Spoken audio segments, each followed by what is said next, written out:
But I think the development of full artificial intelligence will spell the end of the human race. It's a flying object, and we don't know what it is. I would hope somebody is checking it out. With the rockets or whatever, but incredibly fast, opposite direction. They were too fast to be an airplane. I'm glad the Pentagon is looking at this, because if it poses a threat, I want them on top of it. Well, the craft generates its own gravitational field. So you said there's lights in the sky?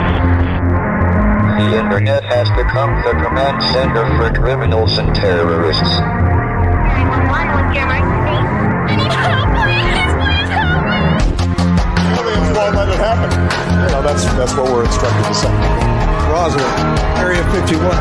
Alien kept deep under the ground. 1, 0, 1, 1,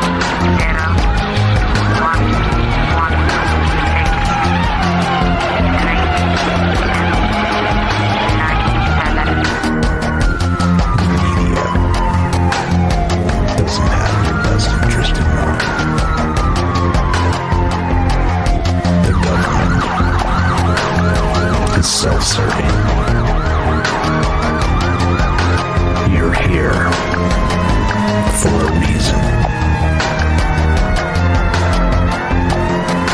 You're listening to Troubled Minds Radio.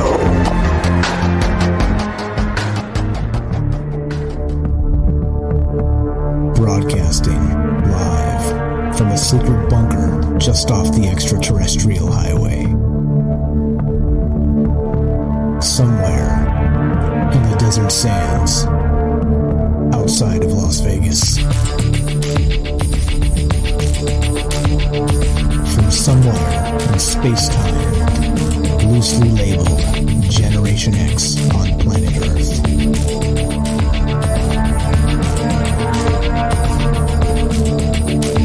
And asking questions of you in earnest. Into the digital darkness.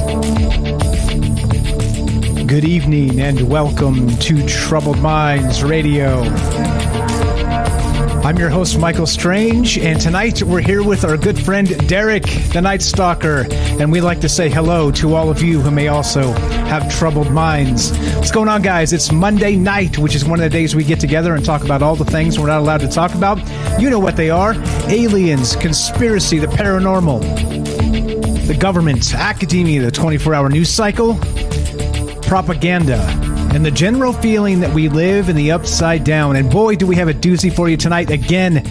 A banger show after banger show. It's just how we roll over here on Troubled Minds. And from the fantastic stuff we did on Thursday with Axel Steele, with the Braille Society, to Monday with Cthulhu.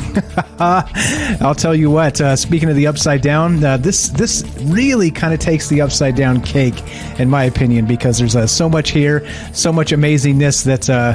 it's one of my favorites, this Cthulhu mythos and Lovecraft and all the rest of that, which is what we're talking about tonight. It is one of my favorites for a number of reasons. It seems to sort of incorporate all kinds of things from astronomy, from astrology, from the primordial dark of the universe. And that's what this is about tonight. And like I said, we're here with our good friend Derek, and let's say hi to him, and let's get this sucker going. Test 1, 2. Yep. Earth to Massachusetts. Are you there, my friend? Yo. What's happening, brother? What's on, everybody? Yeah. Doing well. Everything's great. How about you? How's it looking out there on the east side? Oh, man. It's cold over here. I'm like shaking nervously with the pre-show jitter, so I'm warm and toasty. Oh, nice. Everything's good. I'm really glad to be here. All right, sweet. Glad to have you. We've been looking forward to this one for quite some time now. There's something magical about this Cthulhu mythos, isn't there? What? So actually, let's ask you that real quick, and then I'll do the rest of the radio intro stuff, and then we'll get back into this. But what drew you to this? Like, it's one of my favorites. I've got my own reasons. How about you? What draws you to this H.P. Lovecraft sort of mythology? What makes it one of your favorites? Oh yeah, just talking Lovecraftian old ones, and I'm on a casual Monday. No big whoop, you know. Ain't no thing. But no big thing. But yeah. So this is like one of my favorite kind of themes that I've been like noticing, kind of permeating and bubbling up in the zeitgeist. It seems that I've been calling it Lovecraft season for the last like 3 or 4 years. That like we're headed into this Lovecraft season where it seems like this time of cosmic horror is really like ready for mass consumption. You know, it's becoming mainstream. And for me personally, like I didn't grow up reading Lovecraft or everything. Like I live in what is Lovecraft country. Like I didn't know that until probably like 4 or 5 years ago.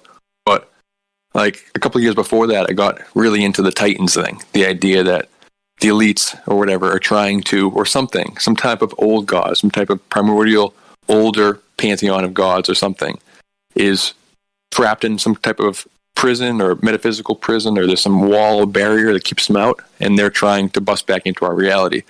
They like collapse the pillars of reality, bring in these Titans. And I was researching that heavily for like 2 or 3 years until I finally stumbled onto Lovecraft and realized that what he's talking about, these Lovecraftian old ones, is that it's like essentially the best kind of depiction of what I've been trying to talk about and explain with the whole Titans theory. And ever since then, I've been just super focused on it. And he's like one of my favorite things, you know.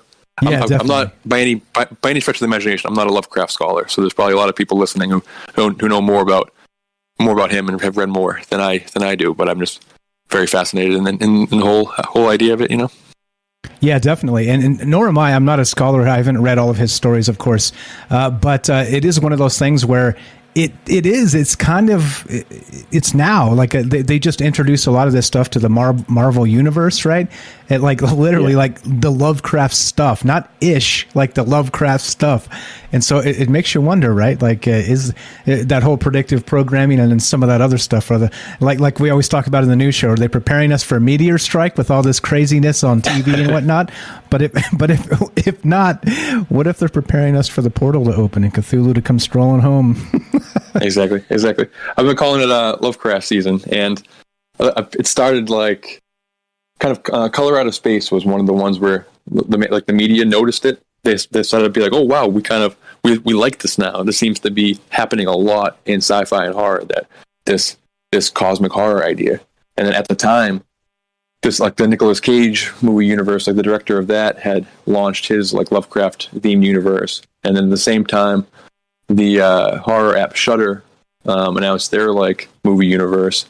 Stranger Things is happening with like the Mind Flayer and stuff, which is basically a Lovecraftian old one, and just the Godzilla is based on this premise, which is like having a resurgence the last 5 years probably, and like they use the term Titans. And then you just said it with Marvel, like we're reaching they're the biggest thing in the zeitgeist. They're the biggest thing in pop culture right now, arguably for the last like 20 years. And they're entering their Lovecraft season. Like their Doctor Strange 2 is going to be Doctor Strange in the Multiverse of Madness, which is based on At the Mountains of Madness by Lovecraft. And their villain, rumor has it, we don't know yet, but it's been kind of confirmed with like toys and stuff, is Shuma Gorath, which is their Lovecraftian old one, which is actually in official Lovecraft mythology because Robert E. Howard uses it, and they share like the Robert E. Howard Conan universe takes place within the Lovecraft universe. They share mythology. So Lovecraftian old ones are literally entering the Marvel universe, which is massive, just on a collective consciousness level. And they also introduced the Necronomicon in WandaVision earlier this year. So they're going deep with it, big time.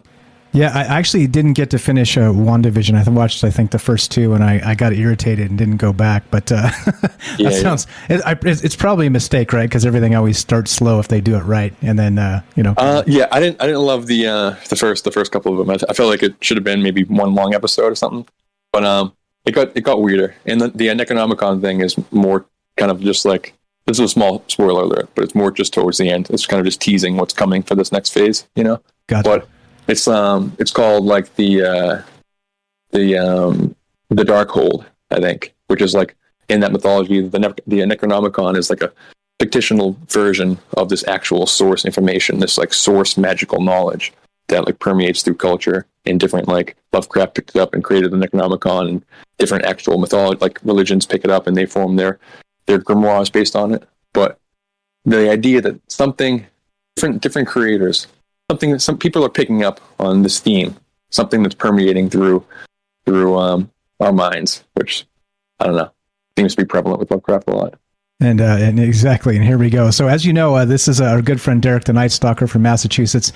And as always, right, I say this is the truth about this show, Troubled Minds. I'm little old Michael Strange, but I'm just a slice of this pie when it comes to the secret weapon of what this show is. And the whole reason we do this live is exactly for this. We got to meet amazing people like Derek here, like so many other of you that have called in and been part of these discussions and taught me so many amazing things.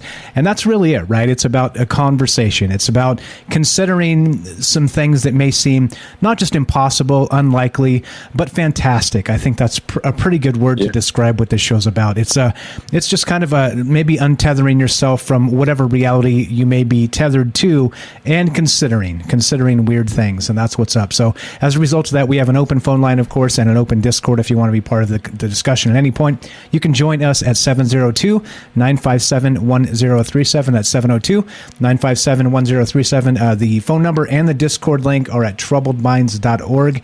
Just click the Discord link on top. The phone number is right on top. You absolutely cannot miss it. And that's what's up. Let's see. What else do we have? We're streaming on Rock. Please call and save me. Please. Don't hesitate to call because I'm on. Like, please save me at any time. I encourage calls. There you go. Love to hear what you guys think about all this stuff. So the question tonight, before we get, I got just a couple more things to get to, and then we'll get into this. But so the question for tonight is, you can see right there on the thumbnail, is good old H.P. Lovecraft. Are the old ones real? Is this one of those things where maybe, like we always say, truth is stranger than fiction? But what about where did Lovecraft's actual motivation come to write these stories? And because, of course, it's just fiction, right? Isn't it? Isn't it? Question mark. Yeah. Right, exactly. And that's the question for tonight. What do you know about H.P. Lovecraft? What do you know about the actual great old ones? Which we'll get to a bunch of this stuff and some other interesting things regarding the Lovecraft universe. Because as you know, like, he's passed away now. He was writing late 19th century. I'm sorry, and he kind of did a bunch of work, and then he was sort of like a cult success, but never a real success in his life. And then after he passed away, like his stuff kind of took on this whole new, again, like in a culmination of again, Lovecraft season, Lovecraft season, like Derek was saying. Yeah. Yeah, totally. And so the weirdness is, so that there's the stuff he wrote, then there's like the expanded universe, because a bunch of people have kind of written on top of it and added all this amazing stuff, including, by the way, in the old Dungeons and Dragons, Gary Gygax of like the early 80s, the Cthulhu and all the Lovecraftian old ones were actually in those old monster manuals, but they had to take them out for, it was sort of legal implications. They didn't want to get sued or something, so they did remove them. But yeah, so that's what's going on tonight. That's the question. Once again, we're here with our good friend Derek the Nightstocker in Massachusetts, and we're talking, are the old ones real? And we're going to get into Lovecraft, his motivations on writing this, where it actually, the ideas came from, and then of course we'll get into some of the old ones themselves as we discuss this tonight. So one more time, looking to hear from you. What is your thought on this? Are the old ones real? One more time, 702-957-1037. Click the Discord link at troubledminds.org. Also, let's see, a couple things real fast. We're streaming on Rockfin, YouTube, DLive, and Twitter. We're broadcasting live on the Fringe FM.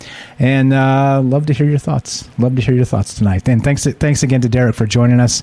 Always a pleasure to talk to thank you for having me, brother.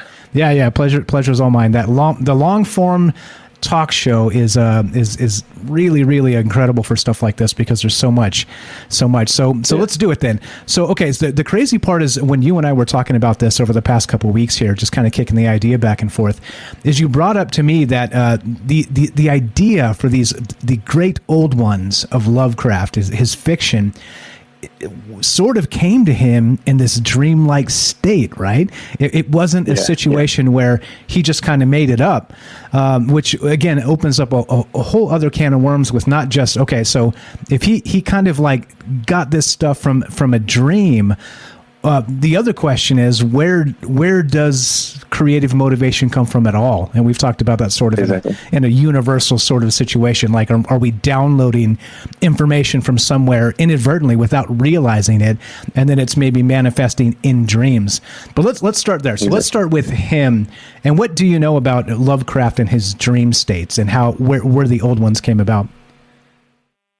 Well, I know that he he believed that they actually existed. Like the stories he told were stories; they were fictionalized characters and stuff mixed with actual, like Lovecraft country. He uses like real towns like Salem and that kind of stuff, with like Ipswich and things, Newburyport, but mixed with Innsmouth and Dunwich and Arkham and fake things. Like he takes actual history and creates this fictional world. But he believes these entities that he's trying to convey in the stories come to him in dreams. That he's trying to the best of his ability to describe the undescribable. That the things that the imagery he's using, he says like numerous times, it's not actually what it seems like. What I'm describing. This is like the best with our senses to make sense of it.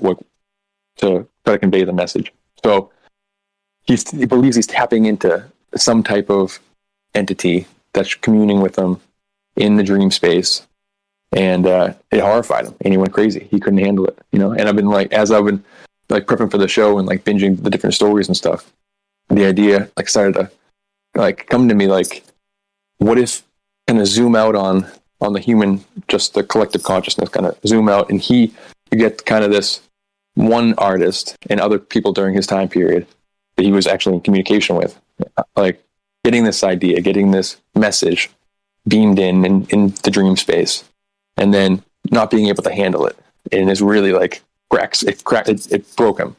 It went crazy, and he says that in the stories a lot. If you see these things, if you hear their voices and stuff, you'll go crazy. The human mind can't handle it.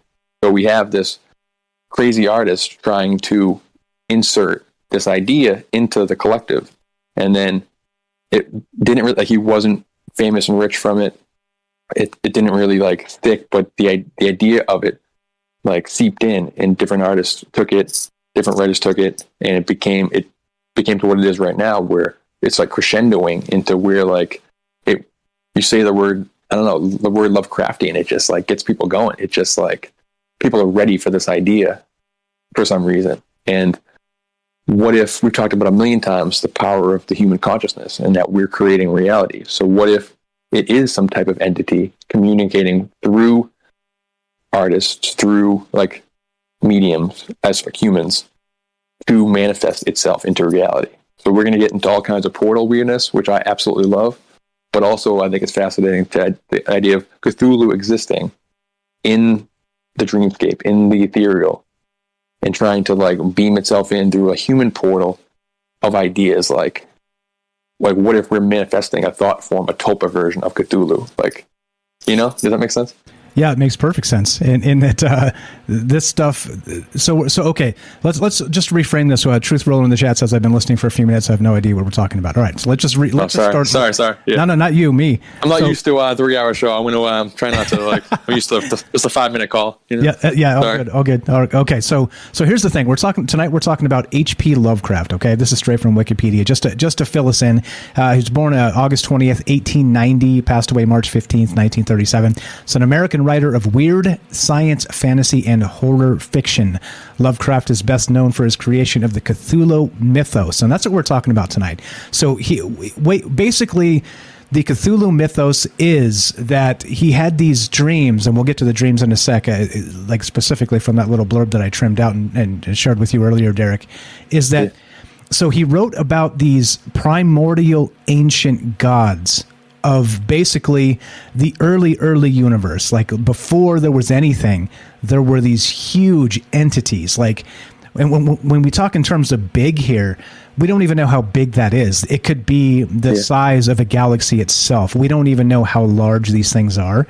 And that's what we're talking about. And so the question tonight is, because of some of this, with some of the Crowley stuff and opening portals and things like this, and, the sort of esoteric weirdness, the question is, with CERN and things like that, even some have suggested that CERN's trying to open a portal to bring in the old ones.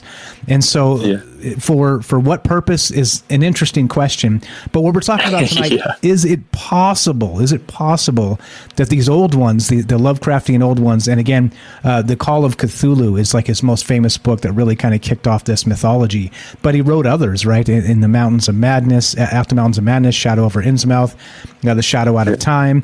And so he's got a bunch of other ones he's written, and included some of these other old ones that are not just Cthulhu himself. And like Derek was saying there, so these old ones, the ancient ones, are basically indescribable in human terms. Is exactly. That they have 1,000 mouths and 1,000 tentacles and 1,000 eyes, and they're all in weird spots, and they could have eyeballs in their mouths. And if you were, they say in the Call of Cthulhu itself that if you were a human being was to look upon an old one in its true form, people would go insane. It's instant madness to just gaze upon them. That's how insane these things are. And I think that catches us up. Did I leave anything out there of just the basic framework of this, Derek? No, that's perfect. That's perfect. Yeah. And like all his stories, kind of, they don't all feature Cthulhu, but they all kind of take place in the same. He's building like a pantheon of gods. He's building like a celestial hierarchy and stuff. So there are some entities that like are more physical and kind of deal with us, like the Migos and stuff. Again, still weird. Like Lovecraftian is in of itself its own kind of aesthetic, where it's this tentacly, like at the Mountains of Madness, he was talking about how they is trying to like classify him. Like he like takes like it's a kind of a trek, an Arctic trek past these like crazy, gigantic, absolutely massive, like Everest pales in comparison to the size of them mountains, and these like explorers trying to chronicle these like fossils they're finding of ancient beasts, and then these like gooey, like iridescent monsters they're like encountering, and they kind of seem like an animal. They kind of seem like a plant. They have like fungus qualities to them. Like there's something just outside of what we are, and the things that like what we're perceiving is it's too much for us. It's too much for the mind, and it's gonna crack the mind. Which is very similar. We talked about this during the Midnight Mass series and stuff, but it's very similar to how they describe like an actual angel that, or like just like the voice of God and stuff. Like it's sounds and sights that are imperceivable to the human mind and will drive us mad, you know? And exactly. Then like, yeah, so like Cthulhu, I think, so like the old ones, like the great old ones are kind of like a demigod type. To us, they're indescribable. They're exactly what we've been talking about. And then there's the outer gods, which are like almost like universal forces or like cosmic forces, like chaos itself would be like an outer god. And then Cthulhu and these like old ones are things that are not in the physical right now, are like communicating with us like just through dreams and through these weird states that are trying to get into this reality. But those are the ones that are like more physical, and but again, could be the size of planets, could be the size of galaxies, like absolutely massive black holes.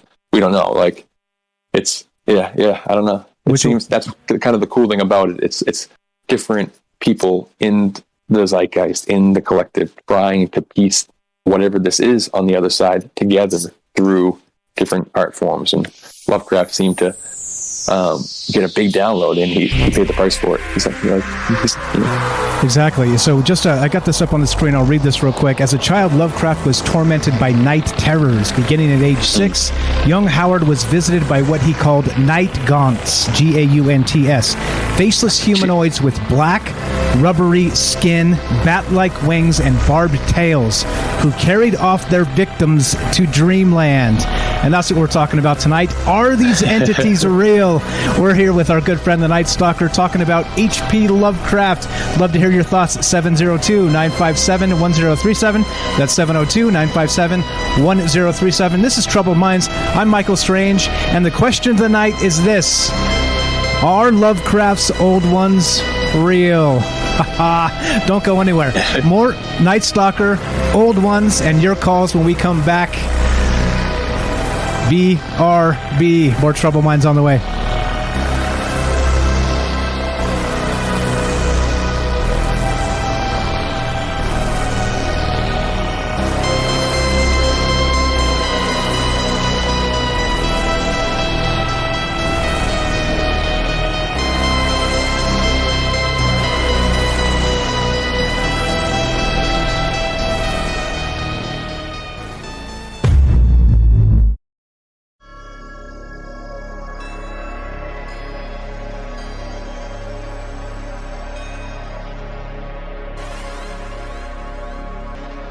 Welcome back to Troubled Minds. I'm your host, Michael Strange, and tonight we're here with our good friend Derek the Nightstocker. And we are streaming on Rockfin, YouTube, DLive, and Twitter, and we are broadcasting live on the Fringe FM. And we're taking your phone calls tonight as we talk about the Cthulhu mythos. H.P. Lovecraft's Old Ones. Are they real? That's the question. That's what's on my mind tonight. And Derek here is a Lovecraft enthusiast. We talk about portals often with him. And welcome back to Troubled Minds. What's up? Let's get weird with it. Let's get weird. Let's do it. That's what we do on this show anyway, so you're definitely in the right place. Okay, so that's the question tonight. If you want to be a part of the show, I'd love to hear your thoughts on this. 702-957-1037. That's 702-957-1037. And you can click the Discord link at troubledminds.org. We'll put you on the show. But the question tonight is this, right? So H.P. Lovecraft had these dreams when he was 6 years old. Let's go back to this real quick, just to reframe where maybe this came from, and then we'll go to James. James is waiting on the line there. So it goes like this, right? As a child, Lovecraft was tormented by night terrors. Beginning at age 6, young Howard was visited by what he called night gaunts, Gaunts, faceless humanoids with black, rubbery skin, bat-like wings, and barbed tails, who carried off their victims to dreamland. The nocturnal visitors were so terrifying that Howard remembered trying desperately to stay awake every night during this period of his life. It's believed that these dreams, which haunted him for more than a year, had a powerful influence on his fiction. And I thought that pretty interesting, that not only is young H.P. Lovecraft sort of being, I don't know, would you call it haunted? Maybe haunted in his dreams by the precursor to Old Ones. Maybe the Old Ones were changing form and reaching out to him. So it brings us to the Tulpa thing, which we'll get to in a minute. So don't let's not go straight into that. We'll go to James first. But meaning that the Tulpa thing, just as a quick brief, maybe. And this is what we're talking about. So do you think it's possible that these Old Ones are real and they are basically sort of, what would you say, bringing themselves into our reality through human imagination and the zeitgeist as it gets passed on from story to story, from generation to generation? The more we learn of them, the more we talk about them, which I hate to say because that means we're doing it too. We're going to. No, I know. Are we going to summon these things, Derek? I mean, just the. There's a little bit of echo. Sorry. My but bad. Just the idea that one person's nightmares has impacted culture as much as it has is interesting, like on its own. Whether or not these nightmares are actually some type of sentient god from the dreamscape or outside of our regular reality, that's the type of maybe juice I'm here to drink. I love that stuff. If anyone listening has some type of weird dream experience too, where they're maybe in communication or like saw some type of weird, gigantic monster that they can't really describe. I'm very interested in that too. Please call in and let us know about that. Exactly. And so I guess that becomes the question, right? And Dre's got a good point. Is it not normal for kids to go through periods of nightmares? And I think it is common. It's definitely not ubiquitous for sure, but it is a common thing for young people to go through that night terrors. But in particular, I think the interesting part about this was the description of these entities, that he was so terrified, like sort of in the Freddy Krueger sort of way. He was terrified to go to sleep because they were haunting his dreams, right? Yeah. And so he was. It drove him crazy. Like it ruined his life basically. Like it really shattered him to his core, and it was vivid enough to be able to write about it. Not everyone has the ability to have these nightmares and then describe them in the way he described them, or just remember them at all. Like kids can get scared and stuff and wake up with nightmares, but it's usually not the significance where it's permeating through stories for the rest of history, Exactly. And then that seems to resonate with so many people too. Yeah, and culminating in us summoning Cthulhu tonight on a radio show. Exactly. Yeah.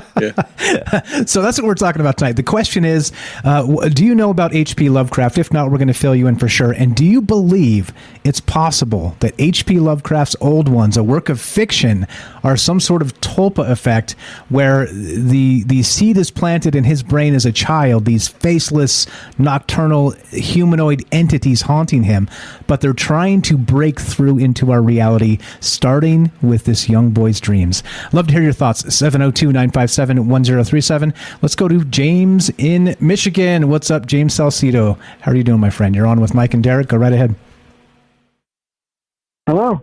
Great topic and great show, and good to hear you on here again, Derek. It's happening, James. Thanks, brother. Thank you. Glad you called in. Yeah, definitely. So what do you think? What do you know about Lovecraft, James? You read some of this, or at least familiar with the mythology, and then let's get to the whether they're real or not after that. Yeah. Yeah, I only just started really listening to any of his stuff today. I've been hearing about it. Just it's been a topic in the general conversation here and within the Troubled Minds Discord server for a little while now. Wonder how that could have happened. You could have started that. Yeah, right. But no, it's interesting, and that's why I've recently started to listen to it. I did also want to point out that whole Shuma Gorath thing. That has been a character that has been used in video games now since the 2000s. Wow. Yeah. As I'm well. Sure. It was featured in all the a lot of the Marvel and Capcom fighting games. Oh wow, really? That's cool. Oh yeah. It's been around now for. It started off as this very like comic book looking character that's like, I don't even know what color it is. It's like a really bright color, and it's basically just like a sphere with the eyeball in it and then tentacles all around it. Exactly. Yeah. And it can, change shapes and take energy from enemies, and it's been in all the major, or at least a lot of the major Marvel games, fighting games since the 2000s. All the way up until recently, from what I've heard. So I wanted to throw that out there. It's been in video games as well as movies and books and all that. They used them in Marvel's What If, the cartoon show, the animated show that was out probably 6 months ago. It was the first episode, so it's not really that big of a spoiler, but it's like the whole point of the first episode. Right. But the original Captain America MCU plot was like they had Hydra, which is trying to like create their champion of Hydra, which is going to be like the Red Skull, trying to create this perfect super soldier. But then for Marvel's What If, they changed it and they made it so Hydra's new plan is to find the champion of Hydra, who is Shuma Gorath, and it's this Lovecraftian old one from, quote, Beyond the Stars. And the whole plot of the episode was Red Skull trying to open this portal at this like Hadron Collider-esque facility. And all you see is like people, like, we don't know for sure that it's Shuma Gorath until he shows up later on, but all you see is gigantic, massive tentacles emerging from this portal, and now he's going to be the villain of this next movie.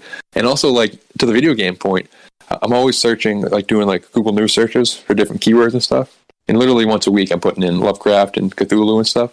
And it's always just video game links. Like every link is always just this different. I'm not a big video game player, but it seems like so many countless computer games are using Lovecraftian inspired content. So it seems to be permeating through the collective, like everywhere in every demographic, as far as like sci-fi fantasy is concerned.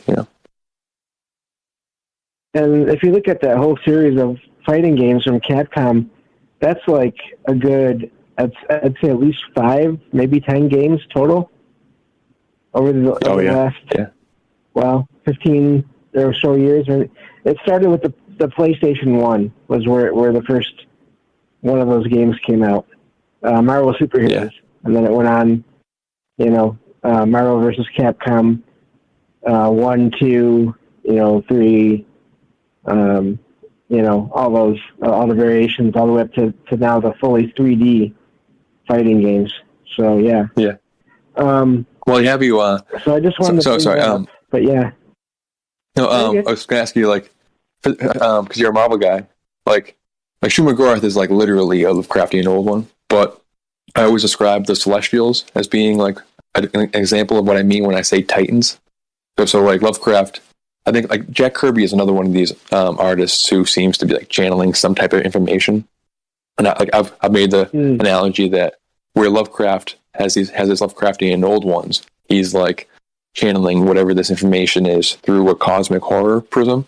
Kirby was doing the same thing through like a cosmic sci-fi prism, and rather than these like tentacled, goo-covered, eyeball-covered monsters, he has these like same type of function. These like gigantic celestial sci-fi type robot things that are the like progenitors of the entire universe and are like larger than suns and are creating suns out of their bare hands and stuff. So that's an example of like the same concept, you know, in Marvel. Yeah, and if I remember right, the Celestials, the bodies that you see, or the designs, you know, whatever you see, the forms that you see, they're just houses for energy. Yeah. Like, they're not really biological bodies. They're more just shells to contain who knows how much energy. Cosmic forces. So, yeah. That's interesting. Which seems to be those as moving, living portals. Exactly, yeah. And on a conspiracy angle, it seems to be one of their goals of the elites is to create vessels for whatever they're trying to let in through these portals. That some of these things, like Cthulhu and stuff, have a body, like when it comes through, but some of the other stuff, it won't, and it wants like a physical vessel. So I know, like in Godzilla vs. Kong, they created like their mechanical titan or whatever. So the idea of just creating some type of giant husk to house some type of cosmic force that busts into our reality. It seems, you know. Yeah, well, and I mentioned before too the whole start of that whole. We've talked about this before, the Earth X series.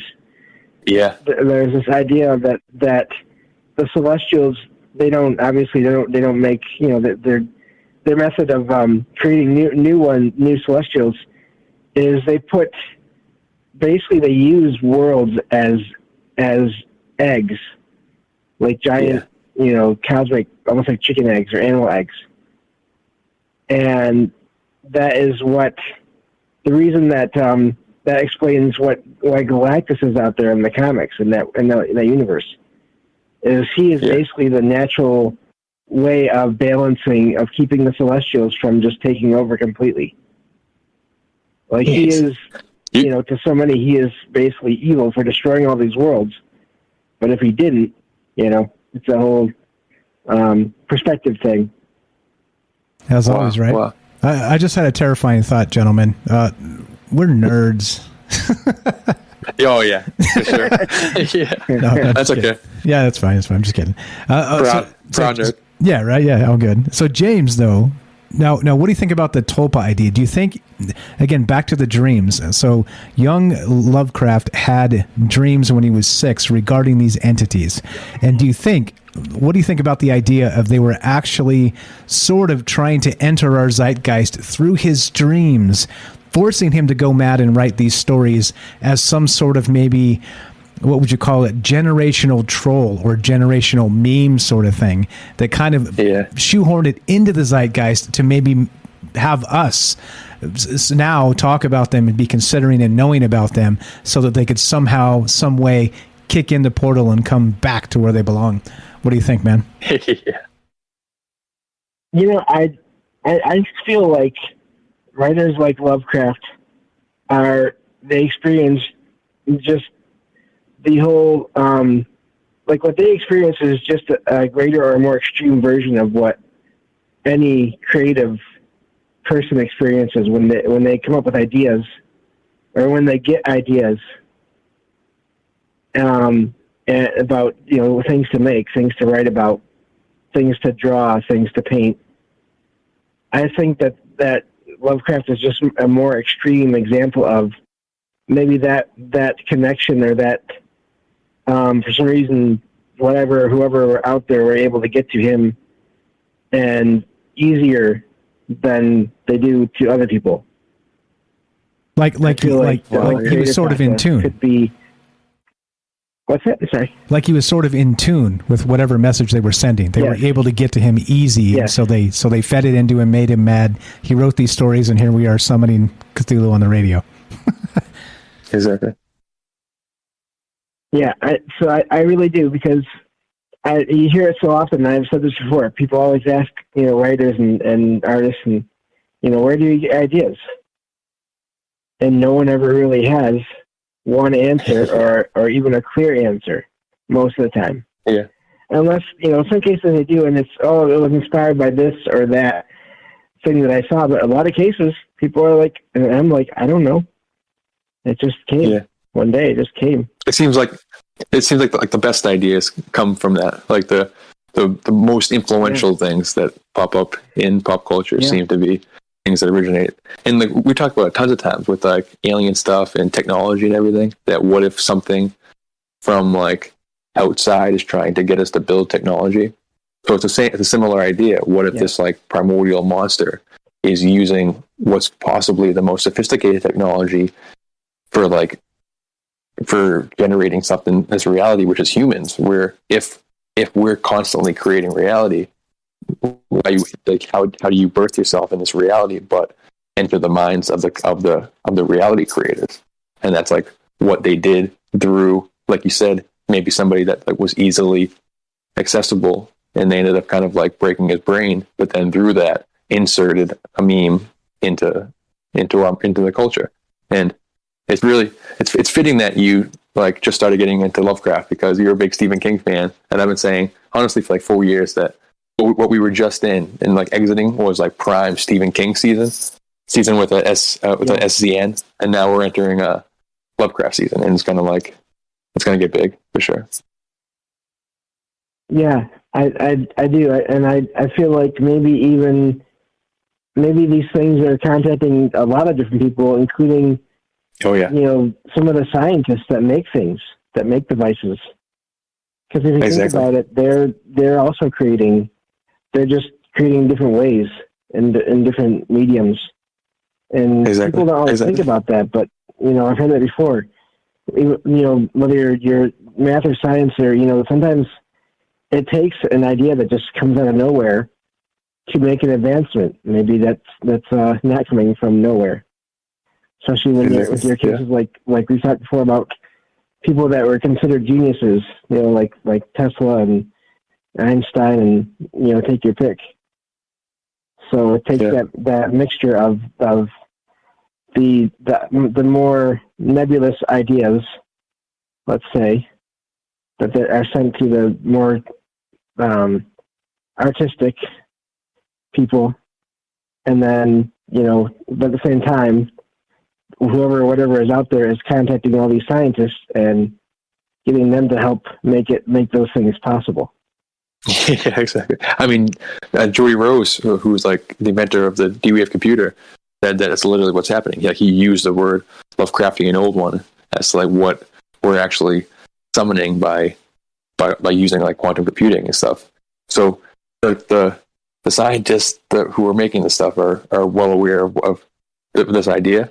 And then also, like, we'll get into this more as the show goes on, but there are literal like Cthulhu cults out there, and like there's literal like Typhonian orders, and like the Temple of Set and stuff. They actually like worship Cthulhu as an actual entity. So whatever this was entered the culture through Lovecraft, and then now not only could we be creating like Tulpa thought form versions of them, but you actually influence a cult to do some type of working to open a literal door for you to come in, whether through a hadron collider or some type of like ritual or both, I mean, think of just the internet as part of what we're using right now for this. Like decades or centuries ago, you could be giving those people all these ideas for things, but they might never interact. They might never, or barely have knowledge of each other to work off of each other's ideas. And now that's been taken care of. Handled. We got your portal right here, James. I got your portal right here. And just think, so now, so you listening to the show got you interested in Lovecraft, and now imagine, you use some type of Shumagorath type entity in one of your stories, and that can influence people down the line. And, it's really entering all forms, What if it's on purpose? Interesting stuff, James. Great call. Oh, thank you. I had that thing about the video games, and which again is only getting more and more popular, and So great topic, and I'm looking forward to the rest of the show. Appreciate it, bro. Let us know what happens and how you're digging the Lovecraft as you get into that. I know you were saying you bought that last night and you started listening. So looking forward to the feedback and how you dig it, and appreciate the phone call, James. James here has a podcast called Salcedo Paranormal. He does paranormal stuff 5 nights a week, and you can find his link in the description down below. Give him some love. James is a good friend of mine, good friend of the show, and thank you, my friend, for calling. We'll talk to you soon. Have a great night, okay? Yeah, thank you, James. You too. Take care.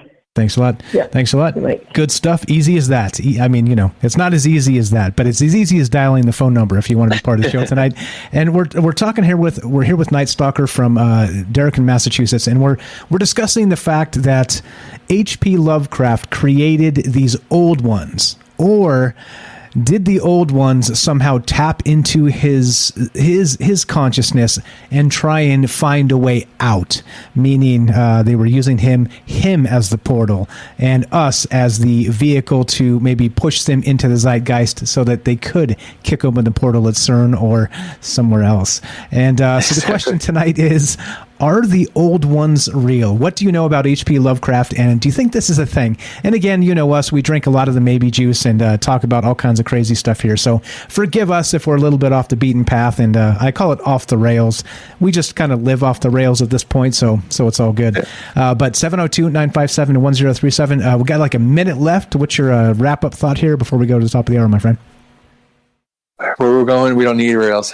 I don't know. But or even just if you guys have read any Lovecraft or familiar with anything, and besides just the old ones too, different other things that Lovecraft tapped into, as far as necromancy and weird type of things that also could be going on behind the scenes, or different weird Lovecraftian old one type things that you saw in your dreams and stuff. I really want to hear that. What if there's something out there that's trying to communicate with us, but we're not listening to them, or we're not talking about it, so we don't realize that there's something out there that's haunting the dreamscape. Exactly. Funny that we could consider these things, primordial gods. But what if they're just aliens? And what if the aliens are trying to communicate through our dreams and we're not listening? I had a bizarre dream I'll tell you about as well. I barely remember my dreams ever. I'm not going to turn this into a Mike's Dreamscape, I promise you that. But just a quick mention, because I never remember them. So I thought it was odd that I actually had a memorable dream this past evening. So anyway, what we're doing tonight is we're going to keep on trucking, talking about H.P. Lovecraft. And do you believe it's possible Cthulhu and his cohorts are real?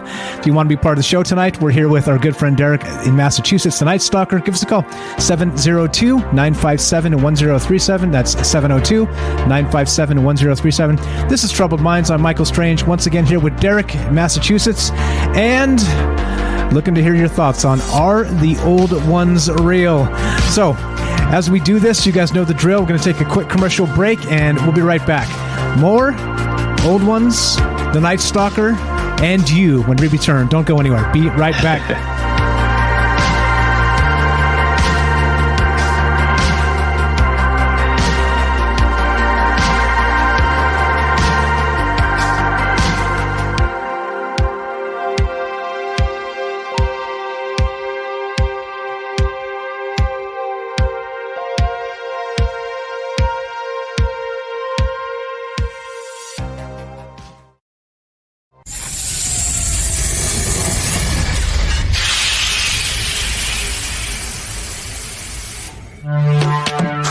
We are talking about the alien abduction phenomenon.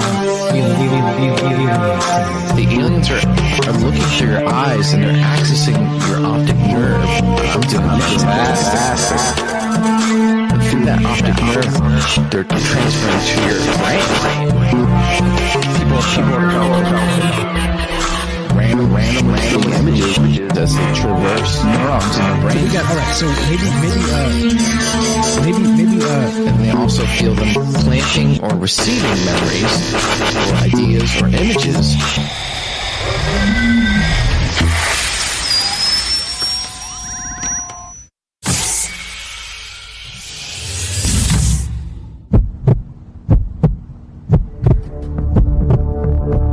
Broadcasting live from a secret bunker just off the extraterrestrial highway.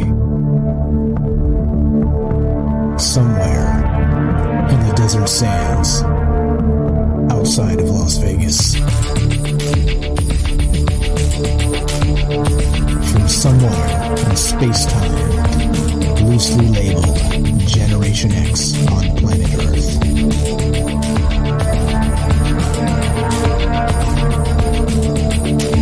And asking questions of you in earnest into the digital darkness. Good evening and welcome to Troubled Minds Radio. I'm your host, Michael Strange, and tonight we're here with our good friend Derek in Massachusetts, the Nightstocker, and we'd like to say hello to all of you who may also have troubled minds. What's going on, guys? It is Monday night, which is one of the nights we get together and talk about all the things we're not allowed to talk about. You know what those things are.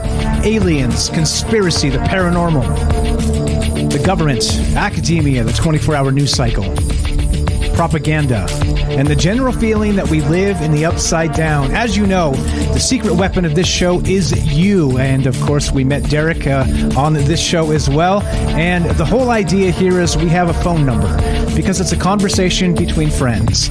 And the topic tonight is H.P. Lovecraft. And basically, is it possible that the old ones themselves of Lovecraftian mythos tapped into young H.P. Lovecraft's mind when he was 6 through nightmares to manifest themselves into our reality? And of course, well, that means that the mere mention of them gives them power. And the more power they gain, the more interested they are in kicking open the portal and coming back into our galaxy, our reality. That's the question tonight. It's a little deep, a little dense, but it is off the rails because that's what we do on Troubled Minds. But to boil it down, the question is this. Do you believe that the Cthulhu of the Lovecraft mythos is a real entity, a primordial god of sorts, the ancients? Do you think these things are actually real? Before we get to that, real quick, 702-957-1037. Click the Discord link at troubleminds.org. Let's say hey to our good friend Derek in Massachusetts. What's up, brother? What's going on, brother? I'm kicking it. You know, I was drinking that maybe juice. Yeah. I had to pour a glass of maybe juice myself to get going in the second hour here. You know? Nice. May it not summon Cthulhu to you. No. And okay, so that's what's going on tonight. And as usual, right? We're literally just kind of off the rails because this conversation it's amazing in several ways. In that the Lovecraftian mythos itself it makes sense. It makes sense in a lot of ways in that, you know, we talk about space and time, and we talk about, you know, what was before the Big Bang. Is there a time outside of time? Are there things like this, right? And basically, there are Lovecraftian old ones who are known to reside outside of our time. And that's kind of the point, is they're trying to break back in. And, well, maybe that's happening. And so we'll get to some of those. I've got some pulled out, some actual old ones that we can look at. Did you know, Derek, by the way, that there is an old one that they equate to Sagittarius A, the actual supermassive black hole at the center of the Milky Way? Did you know that? I did not know. Who is it? Who is it? I got a list of them here. Let's see. Not Gandamon. Hold on one sec. Not Han. I know Azathoth is a black hole. That's the one. That's the one. Azathoth. Yes. Is it? Yes. Yeah, Azathoth. Yes. He's like the outer god. He's Cthulhu's grandfather or something like that. I think in the pantheon, in the hierarchy. I'm pretty sure. Yeah. But exactly. Yeah, and like you got me thinking when you were just two things real quick. during the break you were talking about how Lovecraft's parents were both institutionalized, and maybe whatever this was that contacted him also contacted his parents. Or what if having two schizophrenic parents just created the perfect vessel for whatever this thing wanted to communicate to come through? Like it needed a product of two people who were institutionalized in order to create the perfect thing that could, tap into whatever primordial weirdness this thing resides in. It's like these eldritch terrors, these cosmic forces, these like primordial fears and stuff, like anthropomorphized and given shape, and that seems like to be what these things are.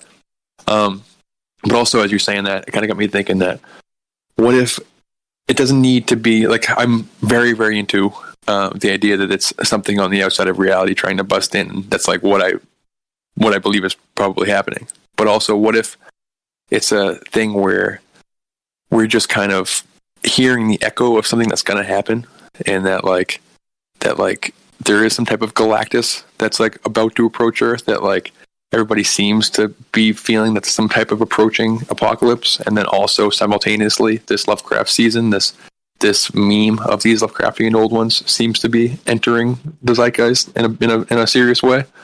So what if the same way different like major events seem to ripple out through what we perceive as time in like both directions, and there's different weird predictive programming and stuff in pop culture that's like some people experience or justify as like, or explain as just ripples of major events. So what if we're kind of all about to experience that? What if Cthulhu is actually literally approaching us from the outer reaches of space, or just some alien presence is literally trying to bust through a literal wormhole, like a literal black hole in literal space?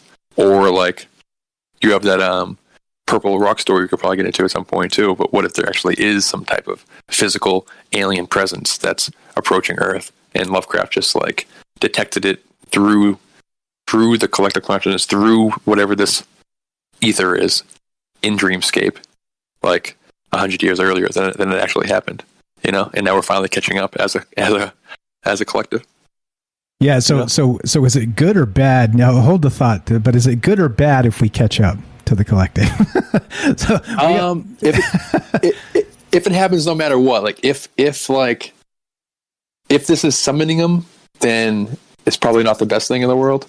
If it just happens, if it's actually some type of Galactus that's just on its way, and we're just kind of detecting the ripples that are coming out from that crazy world-ending event that's going to happen, or may or may not happen, then it's more like it's not on us. This is just a symptom of that thing that happened in our future, but it already happened, But if it's trying to be summoned through the Tulpa idea, then we're not introducing the idea to so many people right now.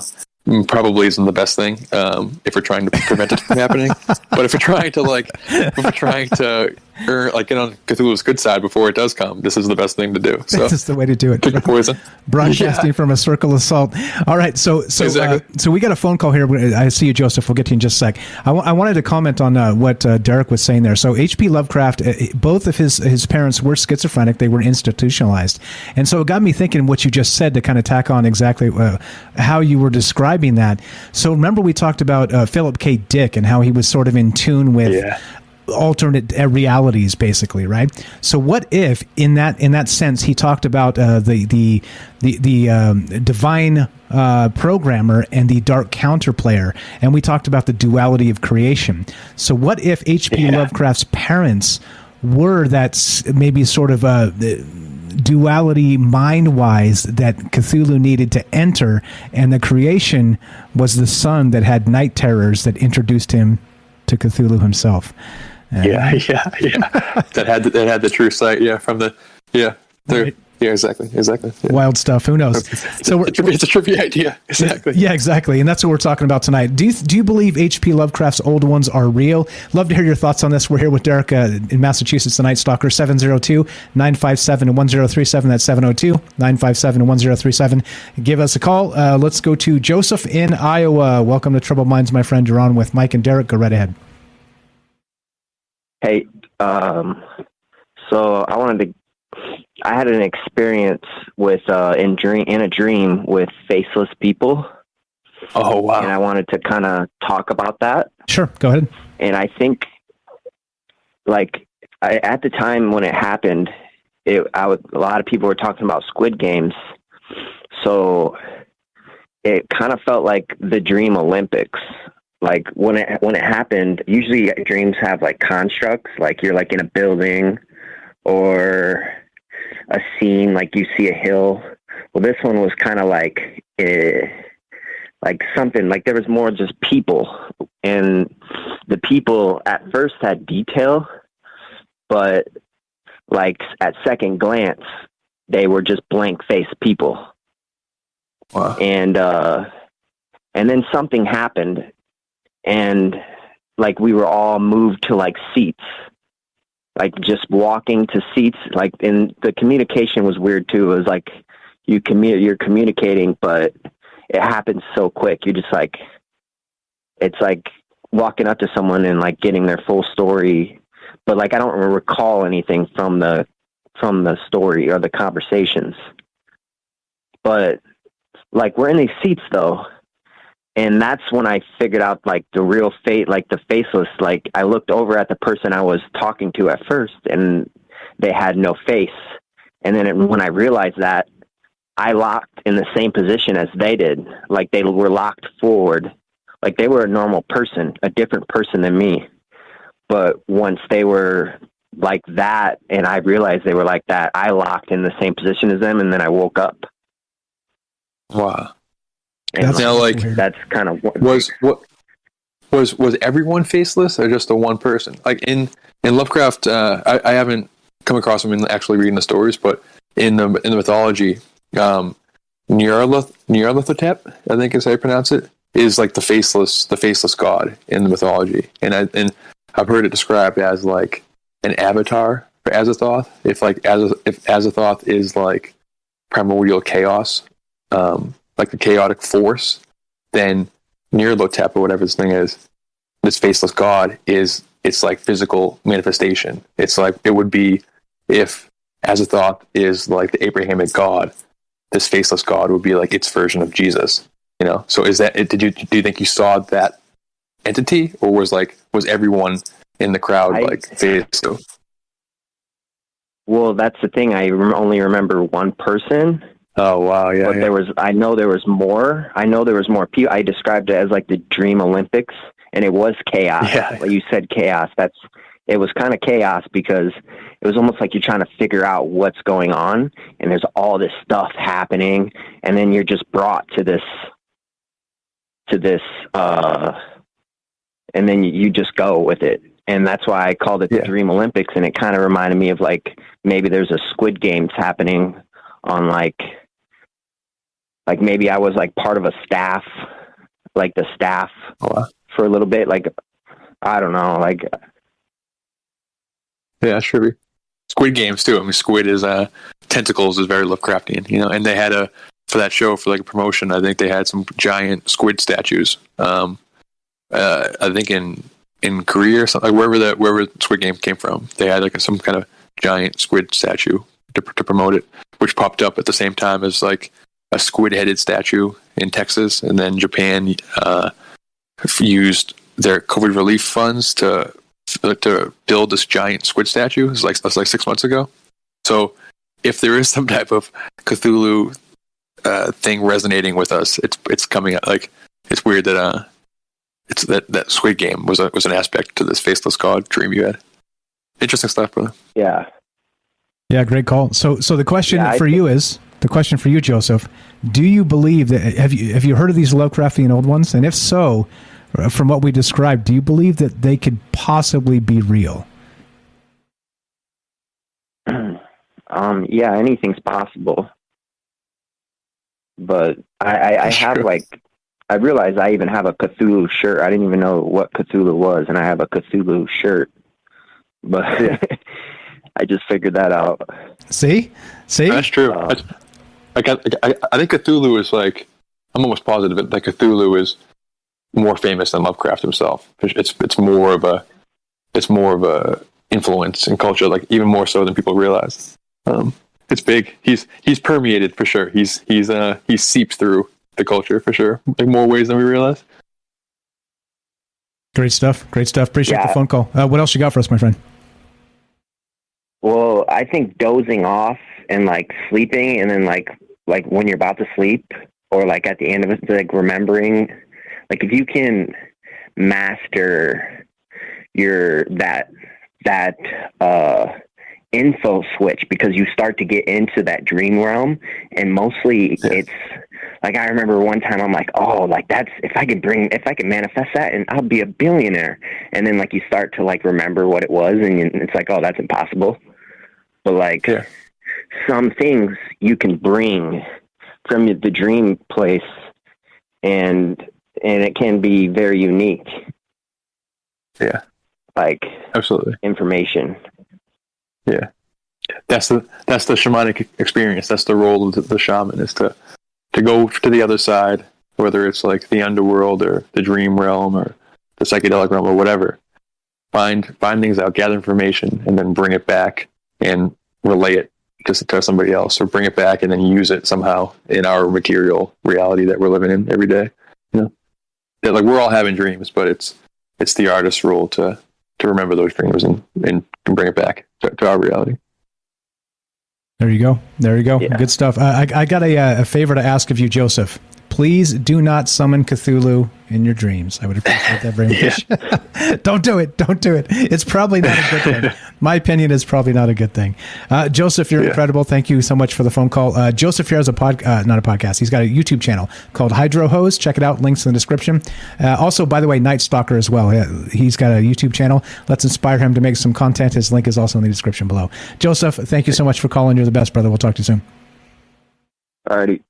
Have a great night. Thank you, bro. Simple as that. 702-957-1037, and click the Discord link at troubledminds.org. We'll put you on the show. Now, the crazy part is that, well, is this real? Could this be real? And so we were, Derek and I have been kicking this idea around for a little bit to do this show on Lovecraft and the old ones. And because there's so much here, you could literally be talking about this for weeks, because the different stories he's got, the different gods, like we were talking about, the Sagittarius A, what's the name of that god? I can't remember. Azathoth, yes. And so the idea is that this individual, this Azathoth, is part of our galaxy, and that Sagittarius A is the supermassive black hole at the center, and this entity, this old one, sits outside of our realm on the other side of the black hole, dreaming our reality into existence. So we're only there as a figment of this individual's imagination, and that right there is wild in and of itself. So that's really wild, right?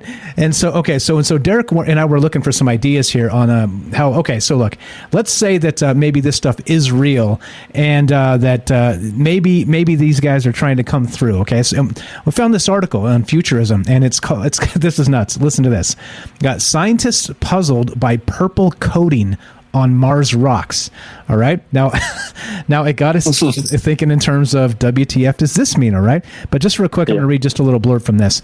The red planet might need to update its name after NASA discovered a weird purple veneer coating a bunch of Martian rocks. The Perseverance rover found evidence of this mysterious coloring on rocks at almost, I'm going to slow down, on mysterious purple coloring on rocks at almost every site the craft has visited on Mars, National Geographic reports. The purple rocks have appeared in a variety of shapes and sizes, and NASA isn't sure why it's happening. Quote, I don't really have a good answer for you. Ann Olilla, a geochemist at Los Alamos National Laboratory who presented data about the purple rocks at a conference, told the magazine. And so, well, what's strange about the color purple, and how maybe there's this bizarre purple veneer, which may be all over Mars itself? How does this relate, Derek? That's bonkers to me. That's ridiculous. Like for some reason, I had in my head that it was a purple slime or a purple ooze, which just was even crazier to me. And then it took me a second to realize that it was just like a purple veneer, which might still be slime. It might still be ooze, but even if it's just a veneer, there's a lot of as far as Lovecraft tie-ins, Color Out of Space is one of his stories where it's like essentially this alien invasion of this purple rock, or it's like probably like the movie depicts it as purple, but he says it's like, again, it's outside of our realm of perception. It's outside of like the visual light spectrum, but it's like maybe best described as this purpley color, but this invading alien presence in the form of this color that kind of spawns its own weird creatures, its own weird genesis of life on the planet, while also like taking the minds of the humans, the inhabitants of the planet, and like making them crazy and doing like crazy, weird, Lovecraftian, nasty stuff, you know. But just on like a scientific angle, a few links I sent them to you earlier, but from like 2013, 2015, like it seems to be an idea that is common in the astronomy community, that like purple rocks, planets that we find that are purple, there's a good chance they're going to have life on it. And like now all of a sudden Mars, our closest neighbor, we realize it might be one of these planets. So does that mean life's coming? That this is like the sprouting of life, the primordial soup, the primordial purple ooze of life that's about to begin? Like if something is coming from the far reaches, it hit Mars first? Or is it like a sign that some like Lovecraft style, Color Out of Space style invading force, is invading purple color, took the planet and destroyed it, and that's why Mars is desolate the way it is, because like all that's left is this purple residue, you know? Yeah, so I like the color of space there. So it almost seems like if that's the case, scientists have no idea what this is, this purple veneer on Mars that this rover keeps finding at nearly every site, it says. That's the nutty part. But then again, how come if there's purple veneer everywhere, everything you see visually is red on Mars? I mean, with the naked eye from Earth, you could see like that red tinge of that star, right? That it's not a star, it's a planet, but it appears to us like a sort of a red colored star. Pretty wild with this. And where this goes, I have no idea. Actually, I might. There's a thing called star jelly, and we'll get to that next. So stay tuned for that. Here we go. There's a thing called star jelly. And just in case you didn't think we were weird enough, we're going to get super weird. So that's what we're doing tonight. We're talking about Cthulhu. We're talking about H.P. Lovecraft and these Lovecraftian old ones. Is it possible that some primordial entity from the ancient past of the universe, and I don't mean ancient in Earth terms, I mean ancient like billions of years, was somehow banished or maybe stepped outside of our realm, and somehow, some way, they're trying to get back into our reality? And that's the question tonight that I have. And as always, love to hear your thoughts. No big whoop, yeah. Right? Because why the hell not? Why the hell not, right? Yeah. So we're here with our good friend Derek the Nightstocker, Derek in Massachusetts, a Lovecraft aficionado, I think that's how you say it, as am I. And so we're just hanging out talking about crazy stuff. Love to hear your thoughts. Do you think Cthulhu could be real? Is he trying to kick open the portal at CERN, come through the black hole, or is he just a figment of our imaginations? 702-957-1037. That's 702-957-1037. This is Troubled Minds. I'm Michael Strange. We're here with Derek in Massachusetts. Don't go anywhere. More after the break. A little Lovecraft with a little baby juice on the side of star jelly. There you go. There it is.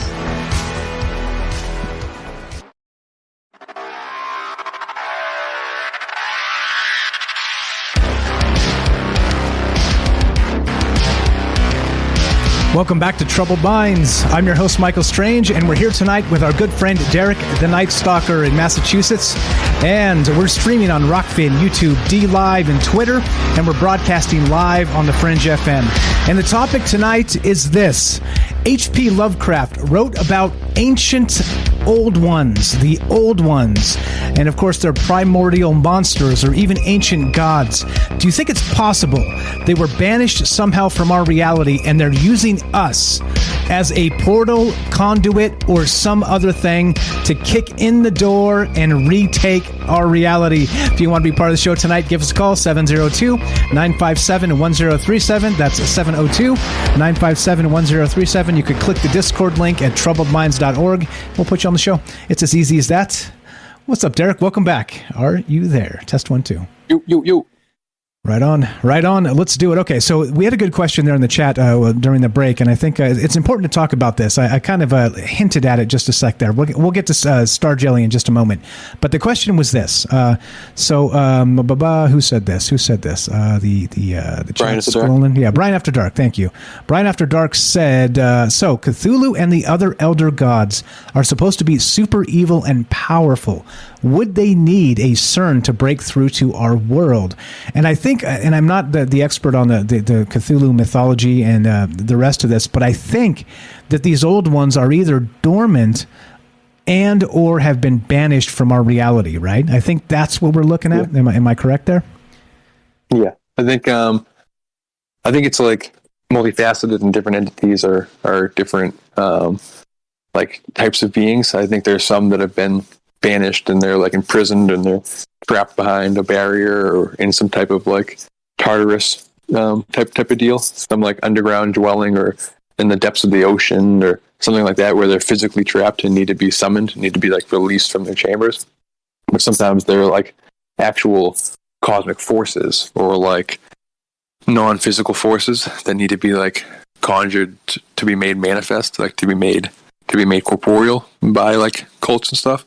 And then others that, I guess just the two of them. But yeah. Yes, sort of in a sense like that, and my source here is the Deities and Demigods book from Dungeons and Dragons, so take this with a grain of salt. But that as we've had these different entities that were godlike over the years, I'll just say godlike because of different pantheons, clearly with the Egyptians, with the Norse, with basically the Greeks, the Romans, pick whoever you want. And it's there's always some group of these gods that seem to be, even in lockstep with some of their attributes, traits, even names sometimes are similar or the same in some of these different cultures. But the interesting part is from that particular book, it states that some of these gods gain their power from manifestation, from people knowing about them and worshiping them directly. And if there's people forget about them, kind of like that movie Coco, right? Have you ever seen that? When people pass away, their spirit exists until there's nobody left that can remember them, and then their spirit also disappears. But sort of in that sense so maybe they're dormant until they can really enter the zeitgeist and come back in our sort of mental faculty, not just as individuals, but as sort of a society, and it wakes them up like we're sort of conjuring them. What do you think? Yeah, no, that's a great point. Yeah, I mean, as far as the mythology point, like it does seem to be across the board. Like it seems to be that every culture is just trying to interpret whatever the source information is. So like the Greeks and Romans had the Titans, and like Zeus or Jupiter overthrew, like the Olympians overthrew their parents. So Zeus overthrew Kronos, and Jupiter overthrew Saturn to like become the prime gods of Mount Olympus. And then that they depict that as like actual prison in the earth, Tartarus, like an actual place in the ground. But in different mythologies or different sci-fi fantasy, there's some type of metaphysical barrier. I know in the Disney animated version of it, it's kind of like both, where they have it's for the Cthulhu mythos, it requires the certain stars to align. It needs to be the stars to need to be arranged in a certain way. And then in the Disney like 96 animated version, the planets had to align, create this alignment for Hades to open this doorway, like to break open Tartarus. And they depicted it as the ocean literally opening up, and these like electric lightning kind of bars, like jail cells, actually like falling down. So that's very Lovecraftian. That's very Cthulhu, where Cthulhu is actually in the depths of the ocean, trying to communicate from like the bowels of like beneath all that water, and we're only hearing different artists, different people are only hearing kind of echoes of these like primordial rumblings beneath the sea, beneath these waters. And then to the point about it requires our our belief, our worship. Like these gods can be overthrown in more of a metaphorical sense, where just maybe Kronos wasn't the prime deity anymore as far as like followers, and Zeus kind of overthrew him, just it becoming just the main god of a new pantheon of worship, you know. And it's like it's been brought up before. I think Rowan brought it up, but like the comic or the book American Gods by Neil Gaiman talks about the same idea, where these gods they need human attention, they need like worship to gain their power.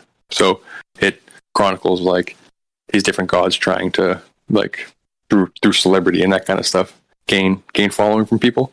So what if it's a similar thing where Cthulhu is, or these old ones are trying to regain a foothold in our mind in order to be able to actually like become to gain their power that they once had. And just even pre-Lovecraft, just any type of fantasy, there seems to be a time where the earth was more magical. There was a time of magic, and for some reason, whether it's just the evolution of the planet, and like Godzilla, they have it as there was a more nuclear, primordial like bubbling of the earth, there was more radiation, and then as the earth changed, the Titans needed to like recede into the planet in order to like to find more radiation. So that's literally just the earth changes and they go into their own kind of quote unquote prison of just not being allowed to emerge again.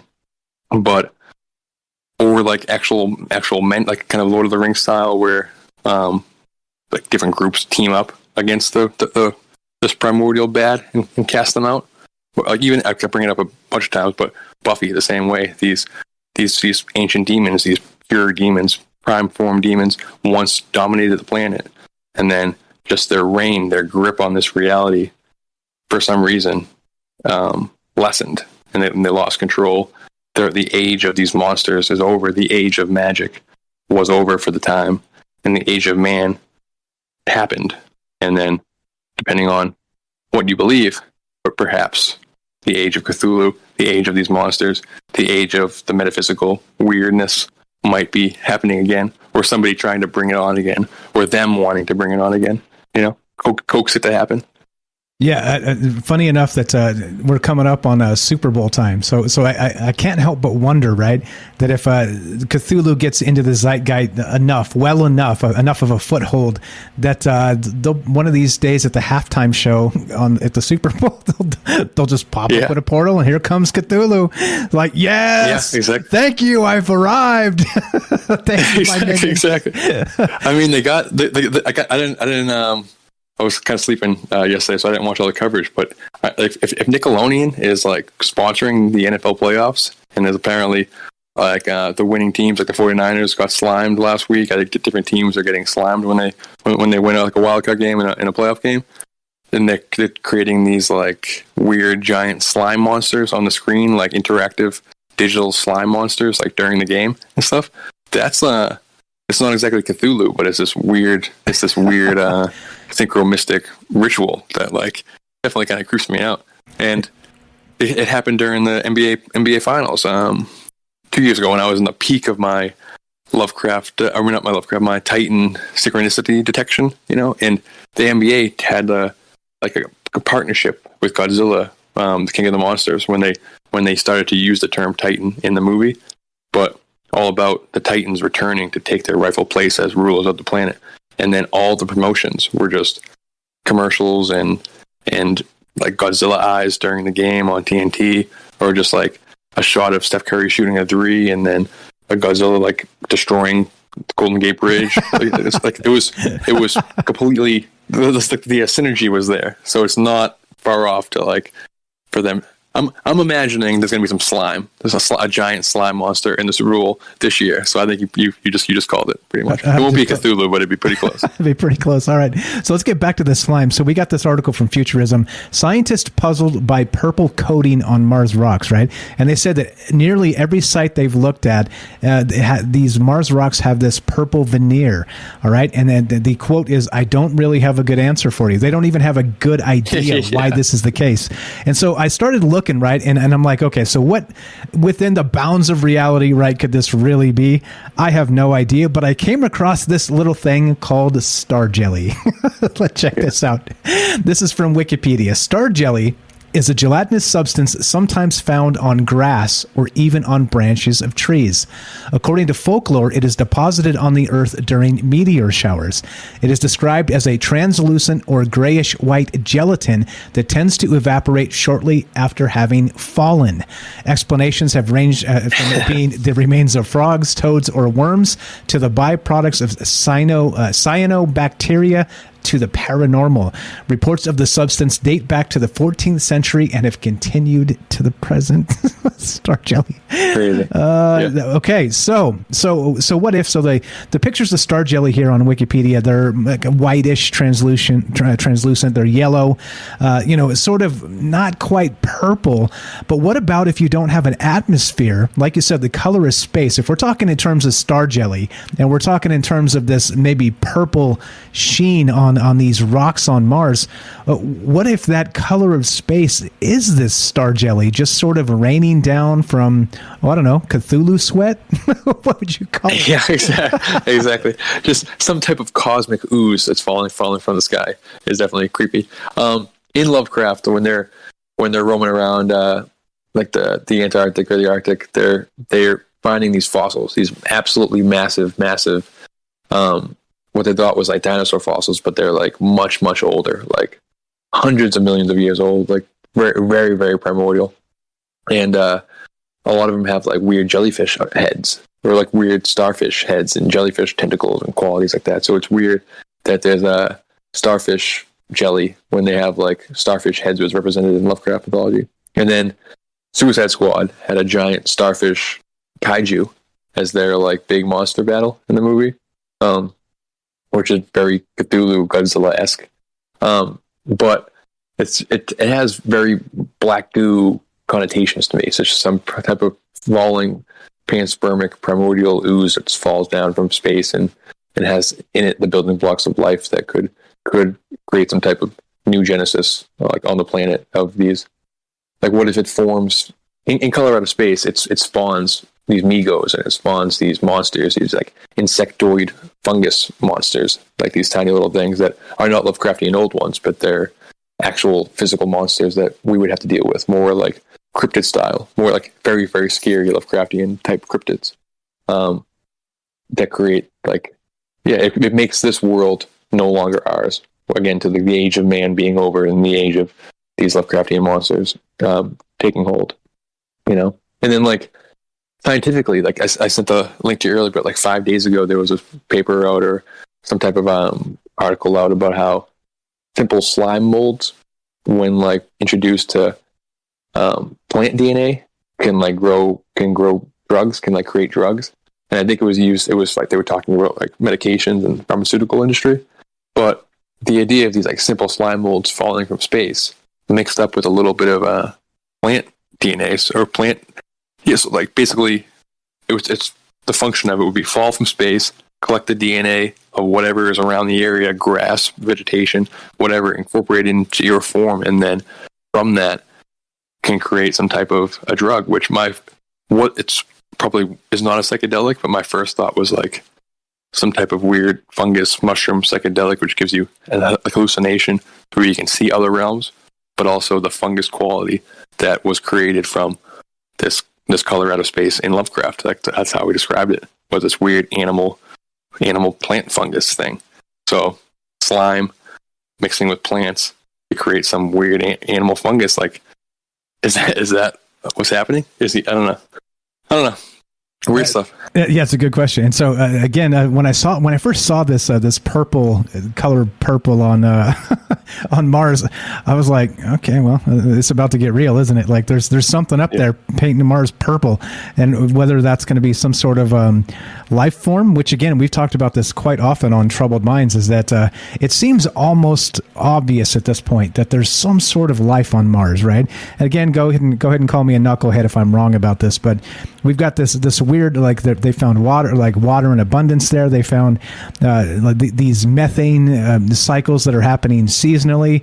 I mean, there's too much weirdness that's going on there. Now they found boulder tracks today that they're saying are some sort of seismic activity, which is rolling boulders on Mars, leaving boulder tracks. so it's almost like they're like, yep, that's Stegosaurus footprint. Nope, that's not a thing. That's, well, seismic activity, right? It's not quite exactly like that, but it's kind of like that, right? But then you've got this article from what Purple can tell us about life on other planets, and just like you said previously, this weird color on Mars. And then I found this star jelly thing. I've never heard of star jelly before tonight. Like, what in the world is going on out there, man? Like, the world is way stranger than we ever thought it was.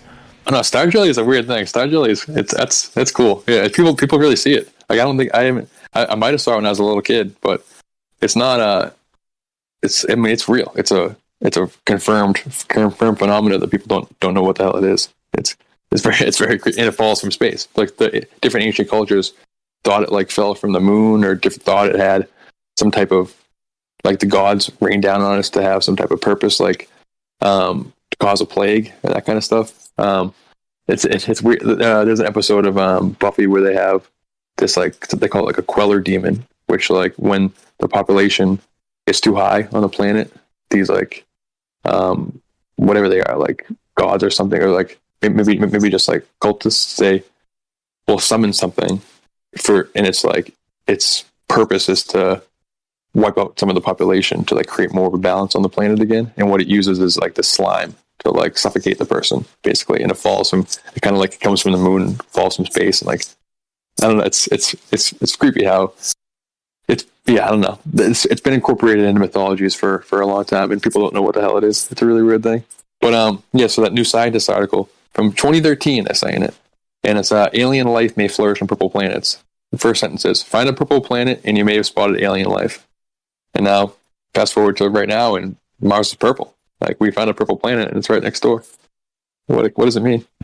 And exactly, we just found it. We just found out this is a brand new development. By the way, the quote was, nearly every site that the rover has examined on Mars is supposedly got purple veneer on the rocks, and they have zero explanation for it.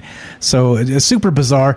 I don't know. So okay. So let's do that. Let's finish this up. Well, we got about maybe 6 minutes left before we finish. So let's go through just the tulpa again, like the thought form of maybe the idea here is that. So I know this sounds wild, but bear with us for just a sec here, guys. So the idea that, let's say, Cthulhu was banished somehow, or these old ones are sort of outside of our time, and they're trying to get back in for some reason, whether it's to use us as slaves or food or both or something to that effect.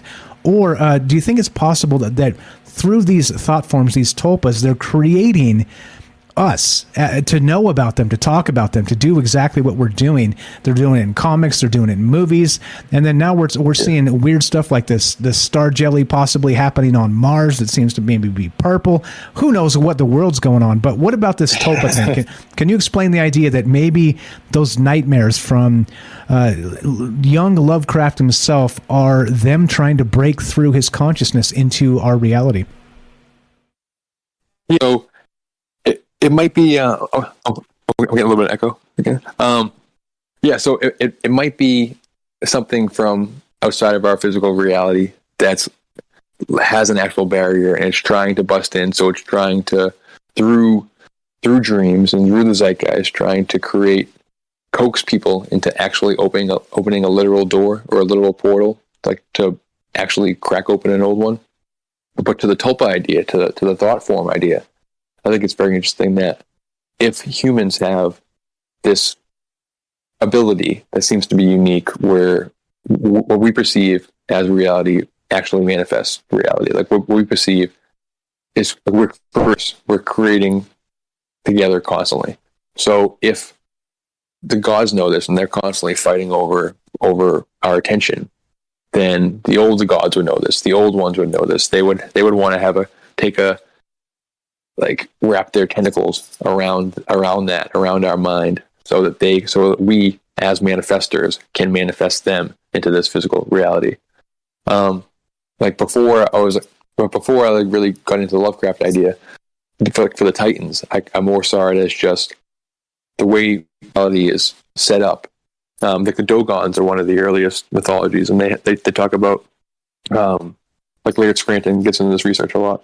He talks about how universes are formed in pairs in this mythology. There's the seen realm and the unseen realm, and like we're in the seen, which is the physical realm, and we can manipulate reality, we can touch things, we can affect reality, but we're limited by time and in space, and we can't see we don't know everything because we see everything happening one step, like linearly, one after another. But on the other side, the unseen realm, they know everything. Time isn't like that. They have all the knowledge. It's this crazy, weird, ethereal realm, but they can't actually touch anything. They can't impact anything, and they want to. That's their goal. So they're trying constantly to bust in, and they're doing so by coaxing these cults and coaxing these secret societies to open doors to let them in through portals or vessels or possessions, or et cetera, with the end goal being completely collapse the pillars of reality and let them in. Like, they don't want the intermediary, they don't want the conduit, they just want the doors to be down, and then to be able to run amok and take a hold over the planet. But to the Tulpa idea, what if it's that same thing, but rather than actual physical barriers within space-time, it's just like the barriers of our mind, they're like dominate our collective consciousness to actually create itself and birth itself, something that doesn't exist in physical space. It's only in the idea realm to birth itself through us into physical realm, so it can start running amok. Like, same way the AI wants in, that's what this thing is. It wants in. People really like it here, apparently, and they want to get in. This is the place to be. But I want to mention this real quick because I did bring it up. So Azathoth is this. Outside the ordered universe is that amorphous blight of nethermost confusion which blasphemes and bubbles at the center of all infinity. The boundless daemon Sultan Azathoth, whose name no lips dare speak aloud, and who gnaws hungrily in inconceivable unlighted chambers beyond time and space, amidst the muffled, maddening beating of vile drums and the thin, monotonous whine of accursed flutes. Now, that's actually from H.P. Lovecraft, and if that doesn't give you the chills, I don't know what does. Like, the man had a talent, like he was tapped into something. But I want to point out real quick before we finish here, Azathoth, also called the blind idiot god, nuclear chaos, the daemon sultan, the deep dark. This is the one, according to some accounts, it's a huge sentient black hole. All right. Well, all right. So as we finish this, again, we're out of time. So what we're going to do here is, as you know, the way this works is like this. The bad news is we're done. The good news is, God willing, we got tomorrow and a third hour of Troubled Minds. If you're listening to us on the Fringe FM, stay tuned for Joe Roop Lighting the Void. If you're listening to us on any other platform, stay tuned for a third hour of Troubled Minds. And again, thank you to Derek, the Nightstocker, Derek in Massachusetts, for being part of this show tonight. Please give him a follow. Give him lots of love. Come join the Discord, troubledminds.org. You can find his YouTube channel, links in the description below. Go follow the man. A brilliant dude, good friend. I appreciate you being here tonight. You're the best, brother. Thank you, Will. Thank you for having me. Really, really fun. Pleasure's ours. I'm sticking around, though, for the third hour. So yeah, stick around for the third hour. All right, so it ends like this. Be sure, be strong, be true. Thank you for listening. From our Troubled Minds to yours, have a great night.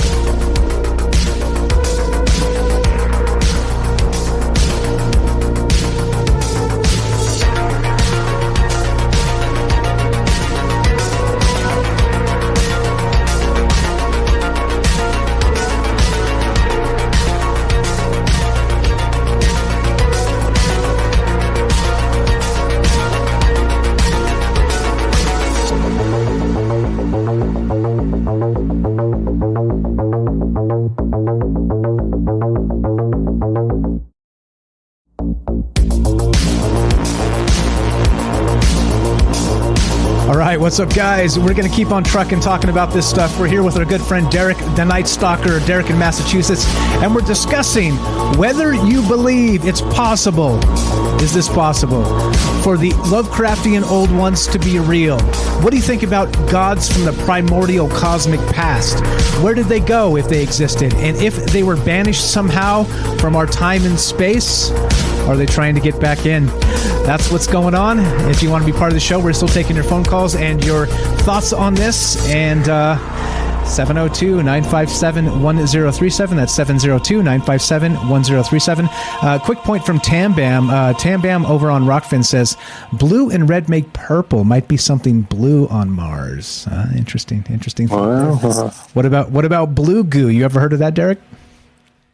The blue goo? Not yet. Not yet. Blue Echo, sorry. Oh, yeah.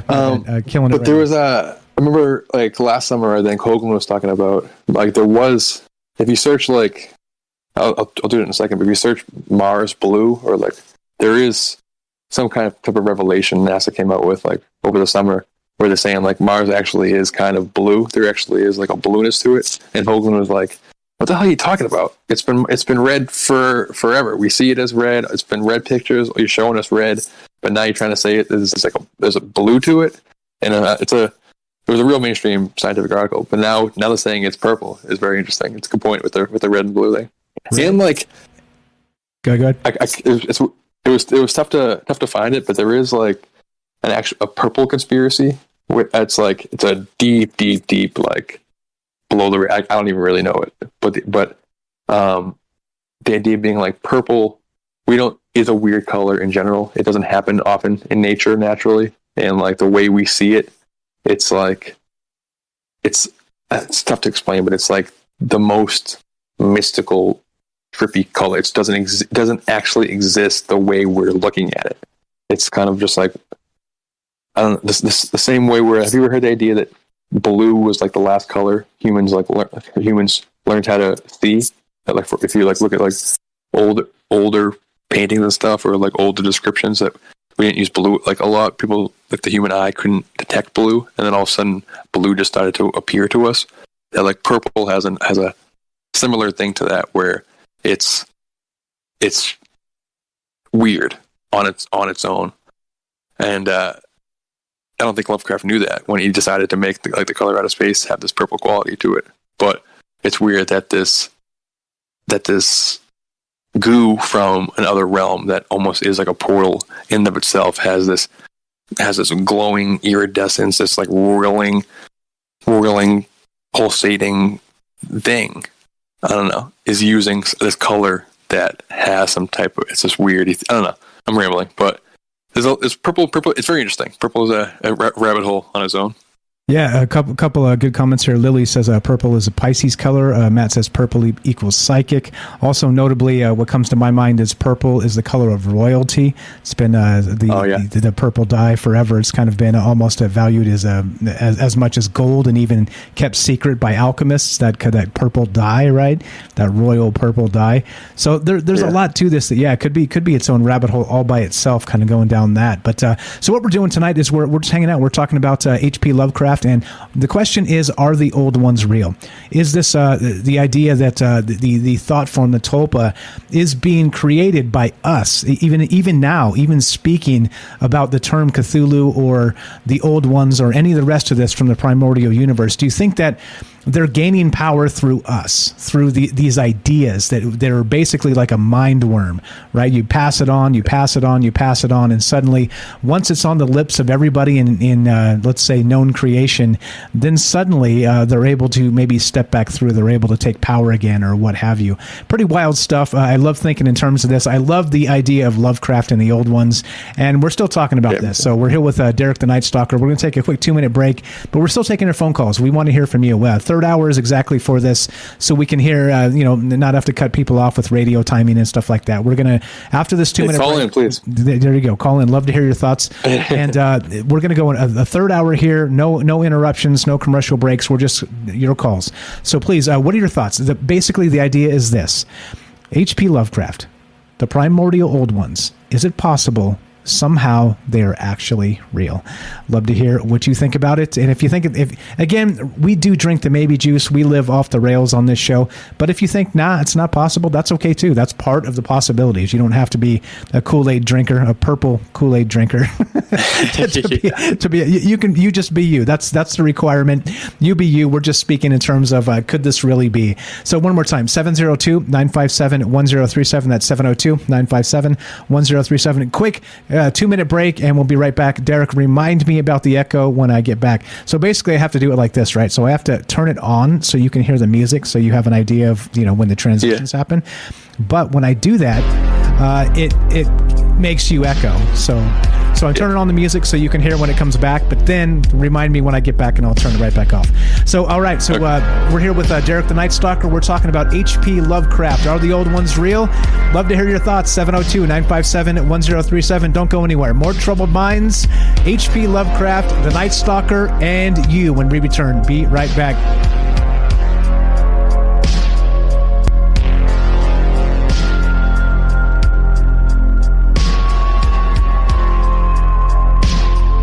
Okay, what's up? What's going on, everybody? Michael Strange here. This is Troubled Minds. We're here with our good friend, the Nightstocker, and I'm killing the echo right now. So there we go, handled. See, if I remember, we can get most of the technical issues ironed out. But well, there we are. So what we're doing tonight is we're talking about H.P. Lovecraft. Are the old ones real? And of course, like there's lots of ways to think about this. One, it's fiction. Mike, shut up. This is fiction, and this is just an old story, and nobody cares, right? And that's cool. That's okay. That's why we do this, because we want to get your take on this and what you guys think. If you think this is all just a bunch of BS and there are no actual primordial old ones at all, that's fine. That's why we do this, and all takes are welcome. We just like to do what we call drinking the maybe juice and consider some of the wild possibilities out there. So I don't know. Given interestingly that this Azathoth, they say, is possibly according to some accounts, it's a huge sentient black hole, and we've talked about that in terms of just maybe black holes being not just maybe portals, sort of Stargate style, to different areas within our own universe, but then also on top of that, other things like possibly portals into other realities, other dimensions, that sort of thing. And there's this wild story that came out, right? So think of it in terms of this Azathoth here, that's an actual Lovecraftian old one. That's again outside. This is again written by Lovecraft himself, and this is the type of the type of writing that this guy can put down on paper. If you've never read Lovecraft, you should. Here we go. Azathoth.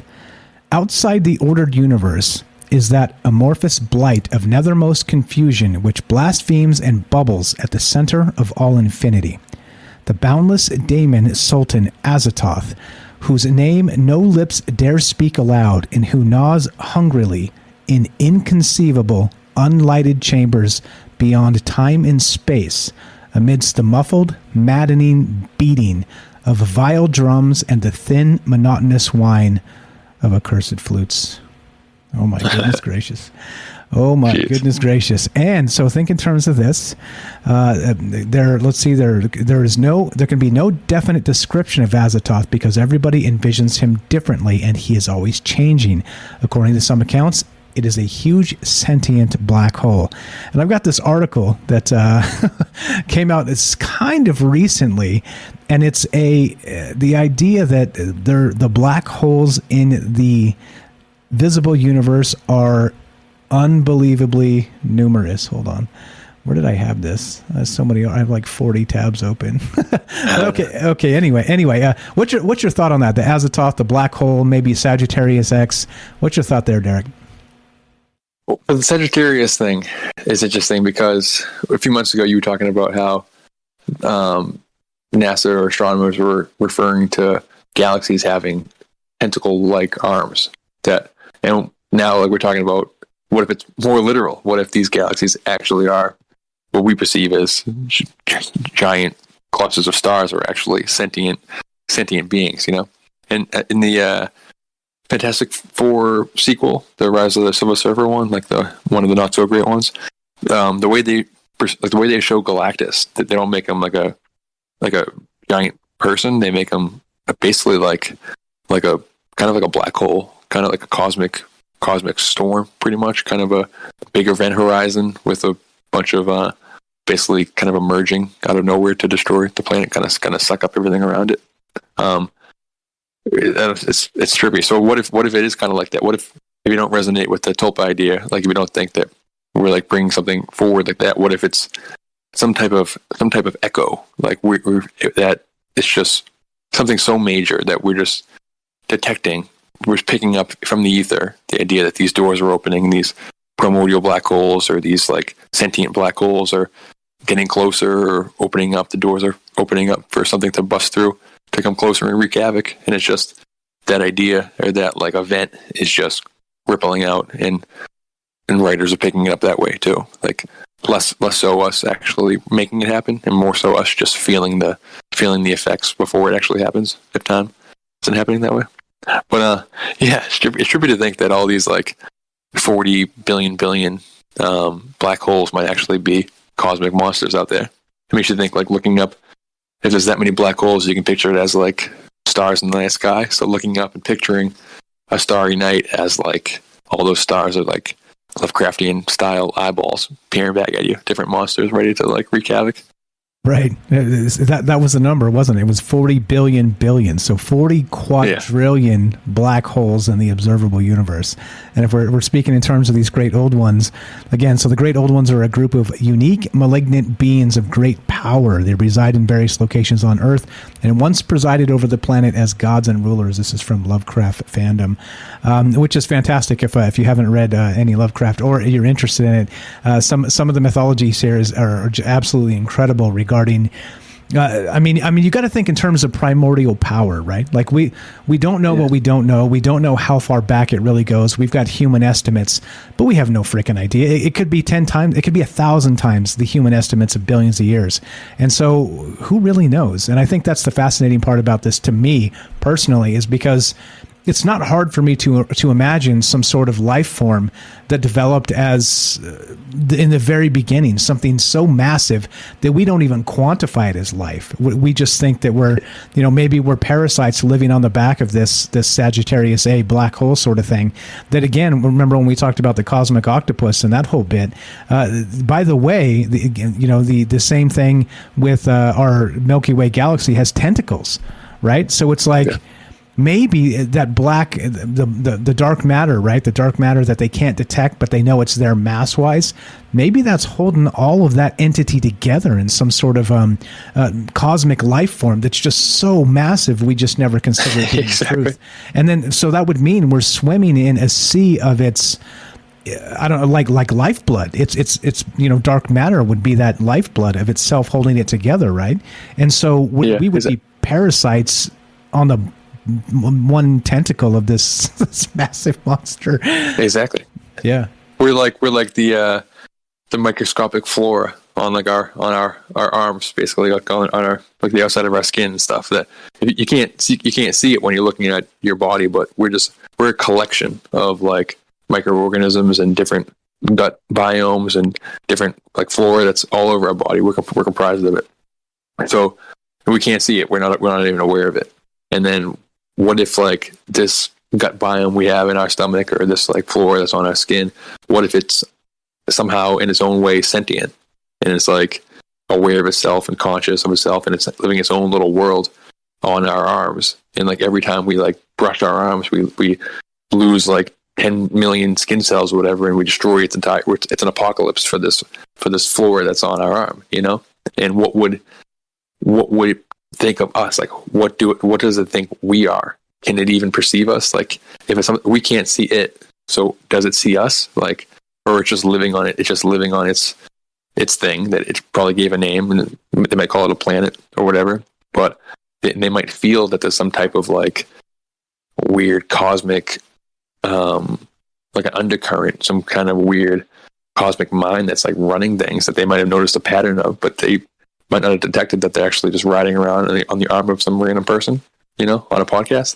So what if that's like the case with us? What if we're just riding around on the tentacle of this as a thought thing? Hoping it doesn't like snap the tentacle in irritation and just cause like an entire cataclysm of what galactic proportions. Like just smack everything together. Exactly. We think Planet X flying by is going to ruin your day. How about that? Exactly. And like, you talking about Cthulhu or like the dreaming, how like this whole world is just kind of like it's birthed from the dreams of these outer gods and these old ones and stuff. And there's all kinds of like memes on Facebook and stuff you can see of how it's like the side by side comparison of like the universe and then the human mind, like the neurons firing in the human brain and stuff, and how it looks the same. So like, what if we really are just like what if this overmind, this like monad that we think about, this one thing is actually just, I don't know, like a different way to talk about some type of outer god, some type of Azathoth, old one type thing. You know, we're just a part of this like bigger thing, and I don't know. Exactly. Got a nice excerpt from more HP Lovecraft here from Tam Bam in the chat. Thank you, Tam Bam. This is how it reads. Cthulhu represents more than just a powerful god alien from another galaxy. No, Cthulhu represents the existential dread that we all feel. He represents the insurmountable. He has the ability to communicate with individuals who are particularly creative or arguably predisposed to suffer from bouts of insanity. And through the dreamlands, he can recruit more worshippers and bring more under his dark wing. I get the chills. My God, that's so good. That is so crazy. That is so crazy. Thanks, Dan Bam. Amazing stuff. And it really is happening. There are actual Cthulhu cults, and there's actual groups of real people that are trying to bring these things in, that treat these things. So whether they're real or not, it's one thing. But there's actual human beings that are doing actual ritual sacrifices and stuff. Like not conspiracy. They're just documented cults.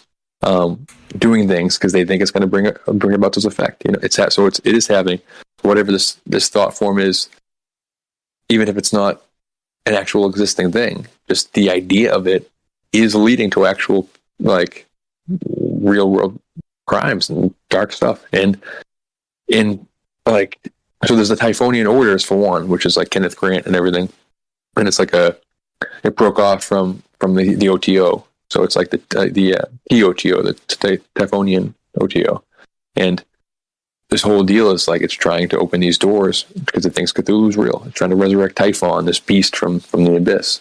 And there's the Order of the Nine Angles, which is like a major, like it's been in the news as like a terrorist group, and it's presented as like a right-wing like Nazi terrorist group, but which in some capacity is true. But the Nazi angle is actually more so about the Nazi occult stuff and the idea that they're trying to, the same way the Red Skull, we were talking about with James, like the Red Skull and Hydra trying to open the doors to this champion of Hydra, this Shumer Gorath from Beyond the Stars. It said that's literally what the Order of the Nine Angles thinks. It's they call themselves Homo Galacticus. It's this new version of like human evolution.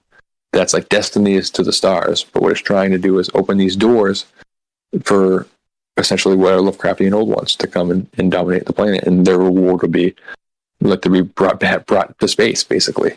And they're considered a major terrorist organization. I guess they're called like on the news just a satanic right wing terrorist group, but in reality they're worshiping old ones, trying to open portals and literally bring them back in.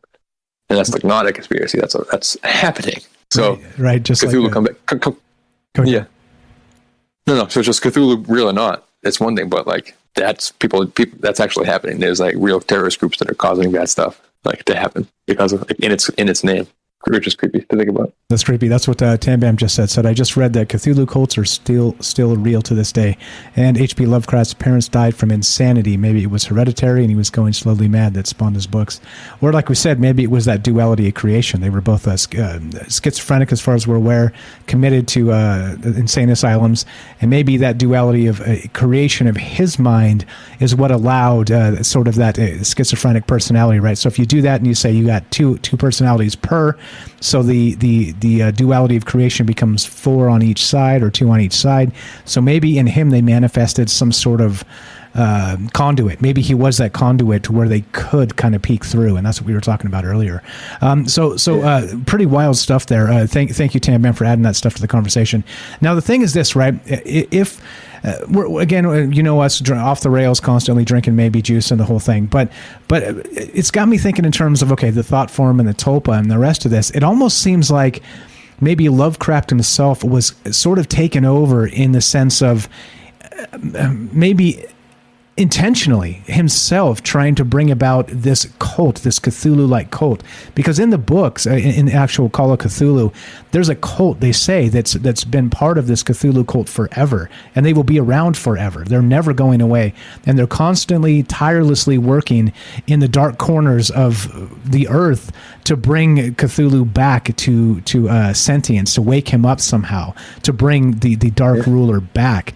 But so here's what I mean in terms of like that, the idea of the thought form.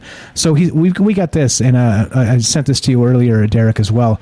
So not just the dream state stuff, but he had that Necronomicon, which again, it seems to be one of those super bizarre things that he created fictionally.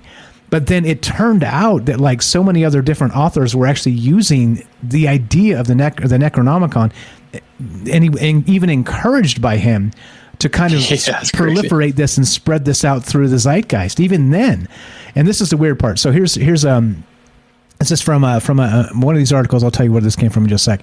So a key thread woven through the fiction of H.P. Lovecraft was a fictional grimoire, or a book of witchcraft, called the Necronomicon. The book, according to the Lovecraft canon, was written in the 8th century AD by the mad Arab Abdul al-Hazred. And of course, that's his Lovecraft's childhood nickname, because his love for the book of 1001 Arabian Nights. It says, perhaps significantly, inspiration for the invented grimoire came to Lovecraft in a dream. And through his many letters to friends and colleagues, he encouraged others to incorporate the mysterious tome in their works. Over time, references to the Necronomicon by a growing number of authors creating Lovecraftian fiction led to a growing belief that the book was in fact real. Significantly, one of those who believed in the book was occultist Kenneth Grant. And so here's the craziest part, right? So we always say truth is stranger than fiction and all the rest of this, but think in terms of this right here. He willed something into existence through fiction. He said he actually had interpreted this in a dream, this grimoire called the Necronomicon, which again was all these ancient spells to again bring about the old ones and all the rest of this ancient magic, right? I think C.S. Lewis, deep magic from the dawn of time and from before the dawn of time, right? Things like that. Yeah. Now, not only that, it gets even more weird in that, think of it in terms of currently now, I think you can go on Amazon and just buy a book called the Necronomicon. Like it has become a book, like a real book. And if it's accurate or whatever, I mean, it's probably just money grabs and all the rest of that stuff. But for crying out loud, right? Like talk about manifesting. And that's my whole point that I'm bringing it back to. So he manifested this book called the Necronomicon from fiction, encouraged others to write it in their own fiction, his colleagues and friends. And now you can buy a Necronomicon on Amazon or bookstores the world over. So he literally made something from nothing, right? And it became something. Yeah. And so that's the idea. Like, so go ahead. It sounds like somebody who's like so scarred from like these, like wakes up from these like terrible nightmares, these terrible dreams, sees these like unimaginable horrors, and it's like knows what these things are capable of. If it like the thing about these old ones is they're not always like evil. Usually they're not evil. They're like neutral. They're like we're ants to them. They just don't care about us even a little bit.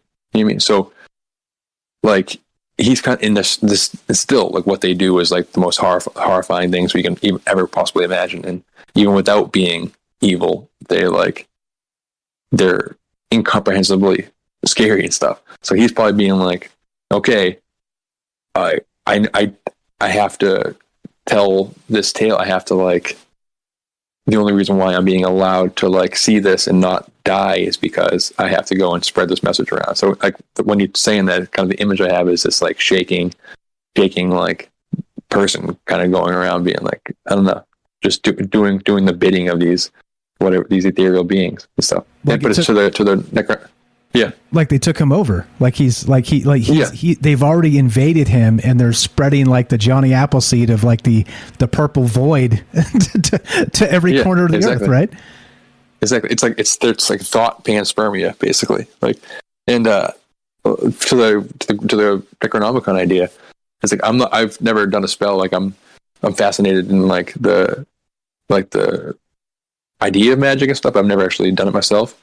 So I don't know for sure, but I think it's flexible. I think like the idea of chaos magic is like you mix a lot of things together, and like the most important thing is like your attention and your consciousness and how you're manipulating your consciousness to have an effect on the real world. And you can do that. There's like systems and like strict systems that you can use to elicit an effect, but the chaos aspect of it is like no, just like do whatever works and mix all this kind of stuff together. So there's no question in my mind that like there's like novelty Necronomicons you can find online, but I guarantee you there's actual magical orders that are doing actual real spells using things that they got from the Necronomicon or from Lovecraft, you know? So this fake magical grimoire guaranteed spawned countless real grimoires that are really being practiced like by real magical orders. I don't know what they're getting from it, but like people are doing it for sure. And then obviously just like the Lovecraft fan aspect of just having a novelty Necronomicon on your shelf too, even without it being a real spellbook. But the real spellbooks for sure exist now at this point. And like he might not have invented it.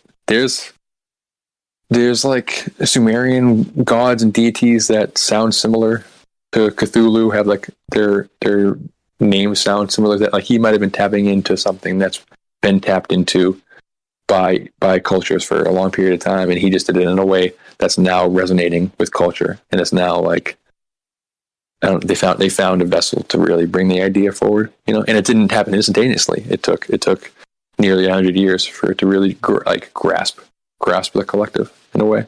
But which is, I don't really feel like, yeah, it sucks that he went crazy for it and stuff. But like, and we're not gonna talk about like his like different personal stuff. But he doesn't seem like he's a great person either. Like he was a broken person, and like how much of that was caused by these dreams, and how much of it was like you find a person who like has a tortured mind already, and then that's the mind that can handle these dreams. Or that's like what it requires to get these dreams. Like that's the conduit you need to deliver these dreams, is an already fractured and broken mind that like has negative thoughts and racist ideas and that kind of stuff. Like, you know, like he doesn't seem like he's a good person. Yeah. In general. They say that about a lot of those broken people, right? Like for instance, Nikola Tesla. They say that he was, you know, in both. Like some you'll get like say that he was, you know, a very, very kind and benevolent dude, but others is like he was just a nasty person because he was like so germophobic and hated being around people and hated like the human condition so much that we were stuck in these disgusting meat suits that it just made him just an insufferable prick, right? And so you wonder, right, is sort of, I don't know, even if it's a mad genius, right? Is genius the cost of, well, niceties? Exactly. Yeah, pretty wild stuff. And we're all just like, Go ahead. Oh, no, go ahead. And we're all just filtering in whatever consciousness is. If our minds really are just receivers, and it's all just the reality that we're creating is just based on the different changes our filter is having, then whatever these Lovecraftian old ones are, or whatever these primordial deities are, required a filter that was like damaged in a certain way, that maybe genetically got whatever it got from its two institutionalized parents, mixed with like whatever whatever negativity he had already, and then that's what it required in order to bring forth these, like to get, I don't know, for those type of muses to come through. And then because of that, he just like really, really broke him, you know. But it's not to say what, like, it's like the Matrix idea where he breaks the lamp, where the Oracle's like, don't worry about the lamp. And he goes, what? And he like, Neo knocks over the lamp and it breaks. And he's like, oh, sorry. And she's like, well, don't worry about it. Like, what would really trip you out is if I didn't tell you about the lamp, would you have still broken it? And it's like, would would like, I don't know. It's not. I forget. I'm rambling. So go ahead. You're Sorry. okay. You're allowed. You're allowed. So basically, was it the choice, or did I implant it in your head? What came first? Yeah, exactly. Yeah. So did you Did you break that? Because I told you were going to break it. What's up, APOC? Did you break your leg? Because I told you you were going to break it. That story you told us. But right? Is it? But or did I end? Like, were you going to do that anyway, or did you only do that because I entered the thought in your head? And which one is first? And in this cycle, the cycle of those things, pretty nuts. Another excerpt here from Cthulhu. Tambam, these are great. If you find good ones, please drop them in. Here we go. From Lovecraft. Cthulhu has many roles. He is a great old one. He is the great-grandson of the greatest evil in all of the universe, though he himself is not evil. Cthulhu transcends morality. He is instead the priest of the dormant old gods, who can only return upon the proper alignment of the stars. Once the stars align, his worshippers can bring Cthulhu out from the depths of the ocean and bring forth the new age of the old gods once again. And it is foretold that he is again even more than priest. He will eventually inherit the earth from them and rule it once again. And in that day, there will be freedom. I'm telling you, I can't read it. I swear, every time I read Lovecraft, I get the chills. Like he's like Anne Rice is amazing, but I don't get Anne Rice chills. Right? It's amazing. I get Lovecraft chills, man. It's like he saw these things, right? It's like he's describing God. It's incredible. And it's incredible. Like the artistic renderings. If you like search, there's a bounty of like Lovecraftian inspired art out there, like actual like drawings of these things. Or like paintings of these things and stuff, and they're nightmarish. They're like genuinely scary to look at. Some of them, they're actually like genuinely unsettling to look at. It's not gory. It's not like blood and heads being chopped off, but it's just these monstrous things that just look so nightmarish and freakish and stuff. And it just comes from his descriptions that he's given out. Just different artists read these descriptions, and their different interpretations are like more chilling than most horror art to me. Yeah, exactly. I literally can't. But like enticing too. But like you want to look at them too. It's like I love talking about it, but like like it's cool to look at, but also like it's scary. Like they're generally like really creepy to look at. You don't feel good to like look at it, but like it makes you want to look at it more. It's like really weird. Exactly. And so back to that Necronomicon too. So he literally, as just an example of that Tulpa effect, he willed into reality a spellbook that supposedly, like I said, didn't exist. Or maybe it did, but let's say it did exist 1,000 years ago before him, and he had a dream and he brought it back, right, from some existence that was forgotten by humans, right? I mean, that's the weirdness here. Like, if that's the case, like, man, and again, we've talked about this. So again, not like I said, again, broken people, all the rest of this stuff, but also Philip K. Dick, right? Like he talked about being able to, his creativity came from tapping into these other realities, knowing that they existed. Like he would be a part of them, actually, like his 2 feet standing there, absorbing this new reality that he was able to then come back out of whatever this trance or dream or whatever these things were, and then write about them. And so we're describing something extremely similar here with Lovecraft, in that, but it started when he was a young lad, when he was 6. Like the thing was with Philip K. Dick, he said that it started when they gave him some sodium pentothal for his tooth, for a toothache. So they came and they delivered. I think he took the drugs after some dental work, and then it changed. Like something in his mind just broke. Like it opened the dam of understanding and consciousness from other places, and it just started pouring into him. And then even entities, like he described this, there was a term he called like an entity that was like helping him, trying to help him become a better person, right? I mean, it's like, holy shit, like. So what's out there? I mean, are we talking DMT machine elves? You know what I mean? Like, is that what's going on here? There's. We've said it so many times, but so many inventions, like in the tech world, or just like in society, just that has advanced humanity, have come from like weird moments like that, whether they're just like simple epiphany moments or actual literal like psychedelic trips or like angelic experiences, or some kind of like out of body moment or some type of like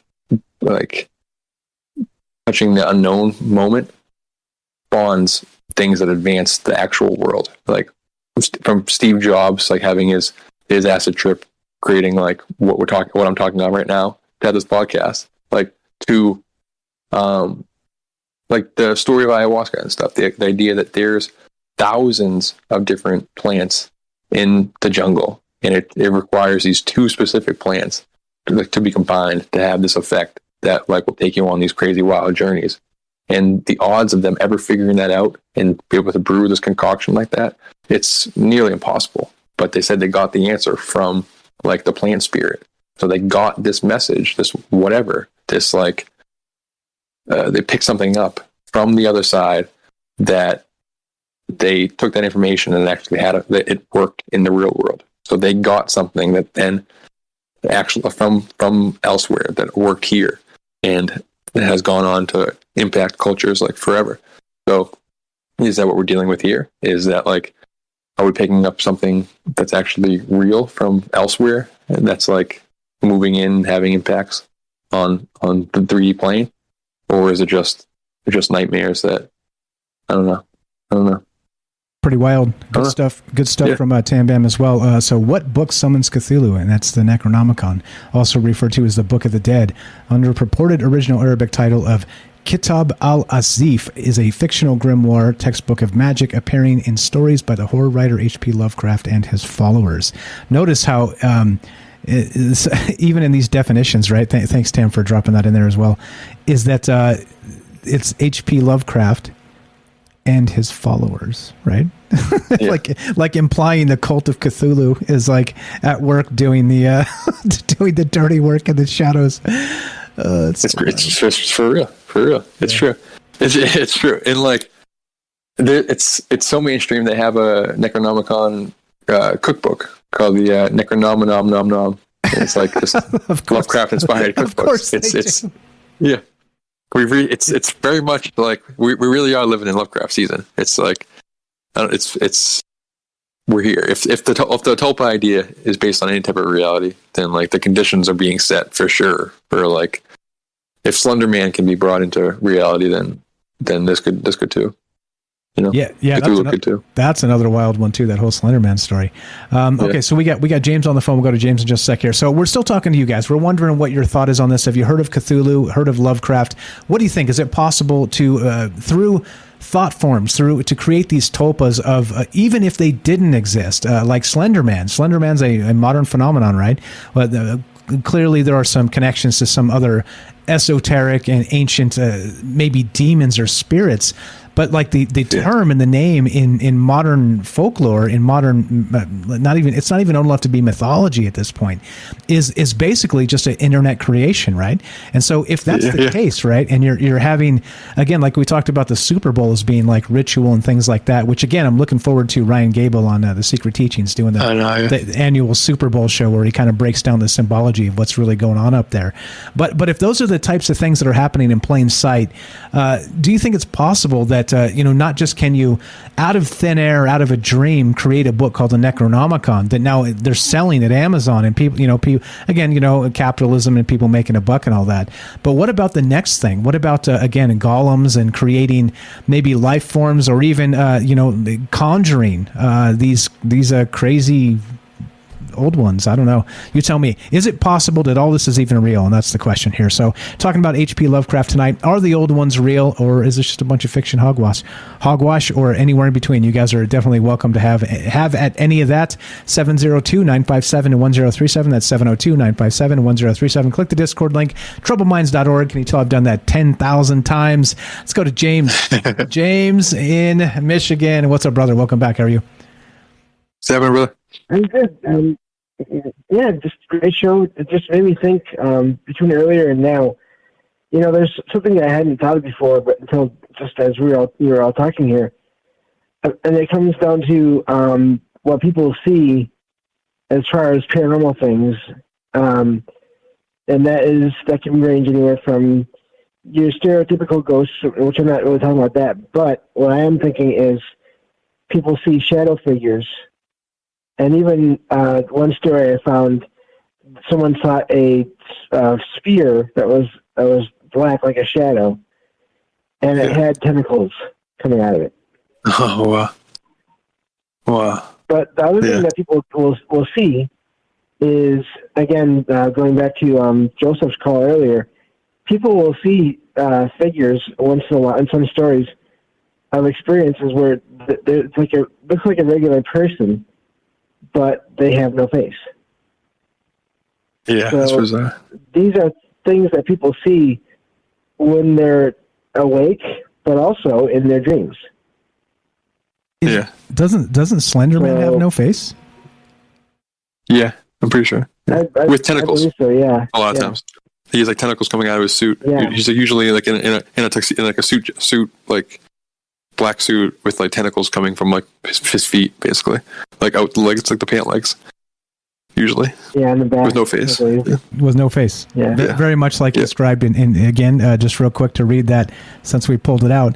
He was, young Lovecraft was tormented by night terrors, faceless humanoids with black, rubbery skin, bat-like wings, and barbed tails who carried off their victims to dreamland. Oh, God.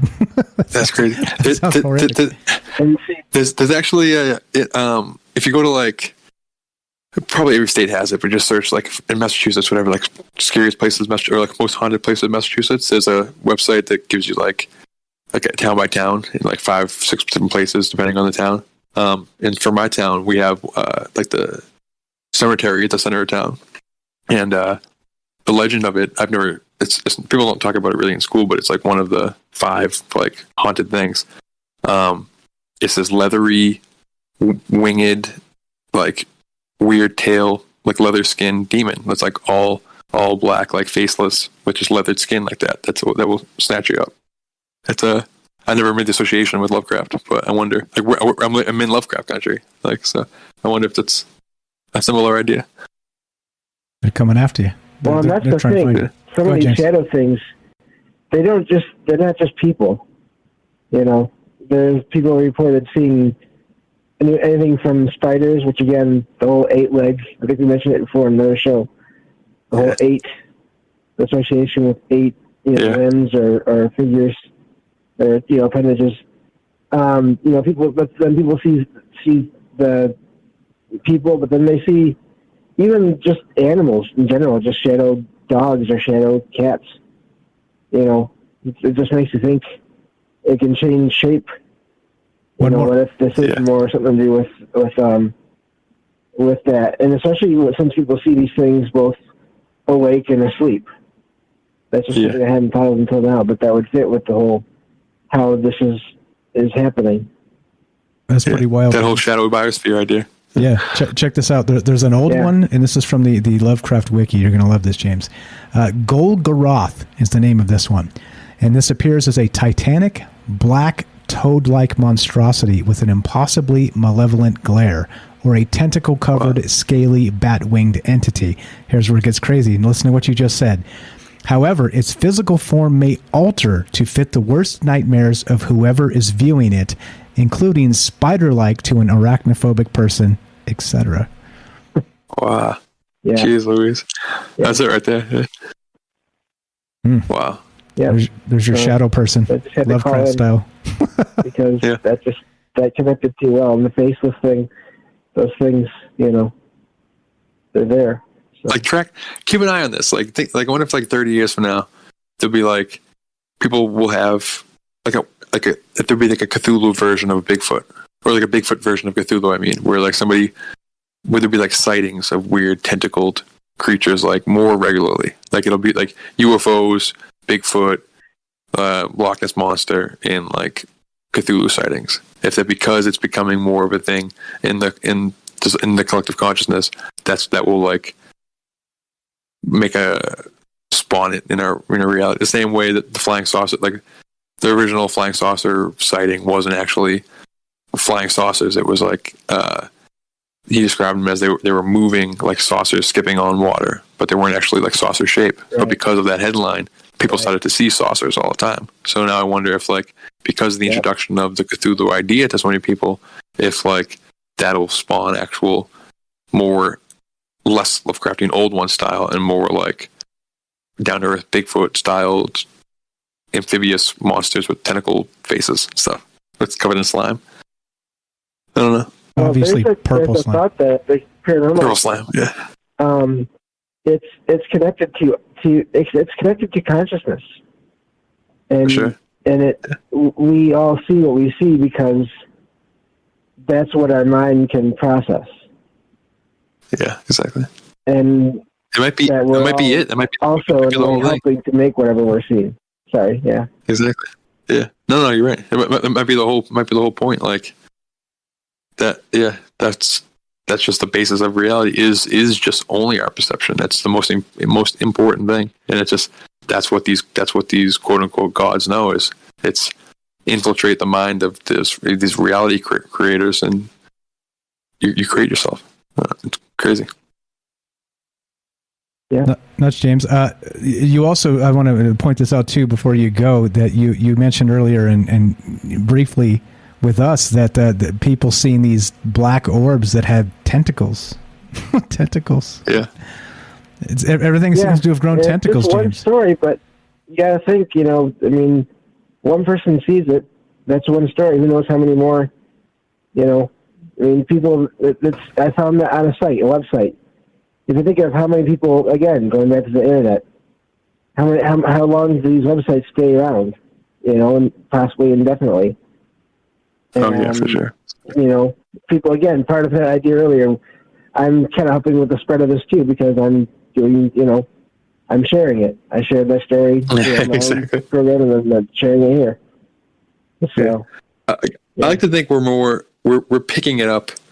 It's that's what I was trying to explain with the Matrix thing. It's like, what comes first? Are we manifesting it, or are we like detecting it?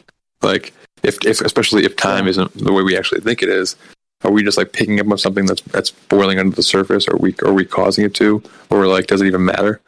But like to the tentacle thing, tentacles seem like everywhere. It's in horror stuff, and it's all over the place. Like, go on like one of these big horror Facebook groups, and it's like every third post is going to have something with tentacles on it, or some like on Thanksgiving there's like Lovecraftian turkeys with like tentacles on it and stuff. If you go to like the anime world, there's all kinds of weird like tentacle porn and stuff out there. And like I work at the supermarket and stuff, and there's so many slime related things. There's so many weird like edible slimes, and like kids like play with like make your own slime, and like slime has become more so even than, I'm a 90s kid born and raised on Nickelodeon, and like there's more slime now than there was when we were a kid. Like it's like I never made my own slime.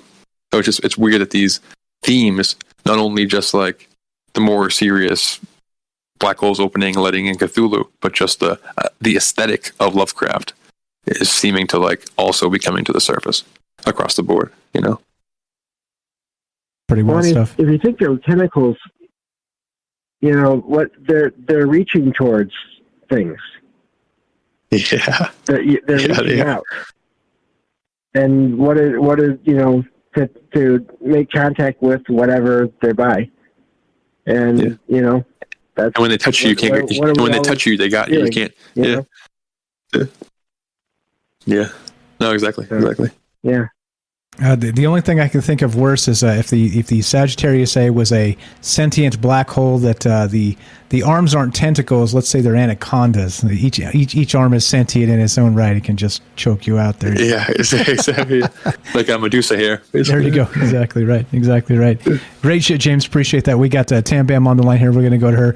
Everybody give James a follow. Salcedo Paranormal. Links in the description. You're the best, brother. I'll talk to you soon. Have a great night. Thanks for the call, James. A lot. Thank you. Yeah. Thank you. Have a good night. You too, man. There you go. Easy as that. 702-957-1037. And talking about tentacles now. Isn't it weird how everything goes back to manga eventually? I mean, Exactly. Here we are. What's up? Quick shout out to Shadows of the Moon. I see you there. What's up, Tate? Thanks for joining the Discord. What's up, APOC? What's going on, guys? Everybody give Shadows of the Moon a follow on YouTube, pretty please. She's been a friend of the show for a very long time. Back to the old days, and she's popping in from chat from time to time. She does her own YouTube show. Okay, Tam Bam, are you there? Tam Bam? Yes.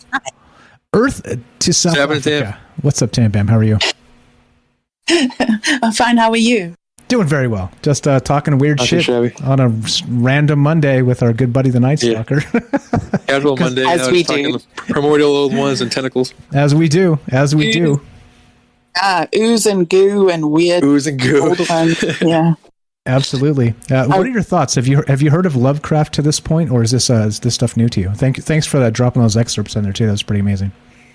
Yeah, there was actually I put the link in there. It was something that I just found, and this guy wrote it so beautifully. I love the way he wrote it, so I just had to share it. It was just lovely. But no, I've dipped into it, but I'm not really. I haven't really read any of his books, which I don't, shoot me down for it. But I will. No. It's just life, It's busy. You're allowed. But you're totally allowed. We can be human. Remember, it's okay to be human, Tam Bam. I don't want to be though. I know, right? Neither do I. But shit, man. What options do we have? Hey, look. If I'm sitting here and you see me on camera and I start to grow tentacles, everybody just drop what you're doing and run.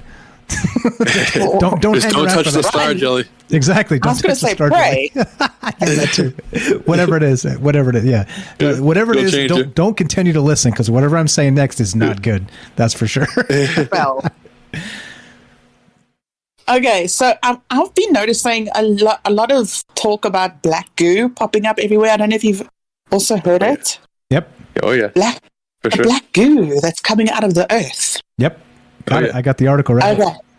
Go ahead. There we go. And put it up. Zulu, it's basically covered in black goo. That's how it goes. So the actual old one, as it was, or in the book, and if he ever air quote arises, he's covered in black goo. Oh yeah. And that scared the shit out of me a little. Yeah. No, definitely. So, black goo is very prevalent in Lovecraft. Yeah. Exactly. So my point is, if you say the name long enough, and then that's how you stay immortal, right? And then the planets align, and then this shit comes, to fruition. Maybe. Bear with me. No, it's true. Yeah. Let's call that a bad Monday. It's a bad Monday. Yeah. That's Friday the 13th shit. I don't need that. Okay, I'm busy. Yeah. So H.P. Lovecraft, it's actually quite a sad story. So he died in utter poverty, which is so sad because he really was before his time. No one really understood him. And his parents died when he was 16 of literally going insane. And like I said before in chat, so maybe it was hereditary, and maybe he, like you said, Mike, he was a conduit for all these bad things.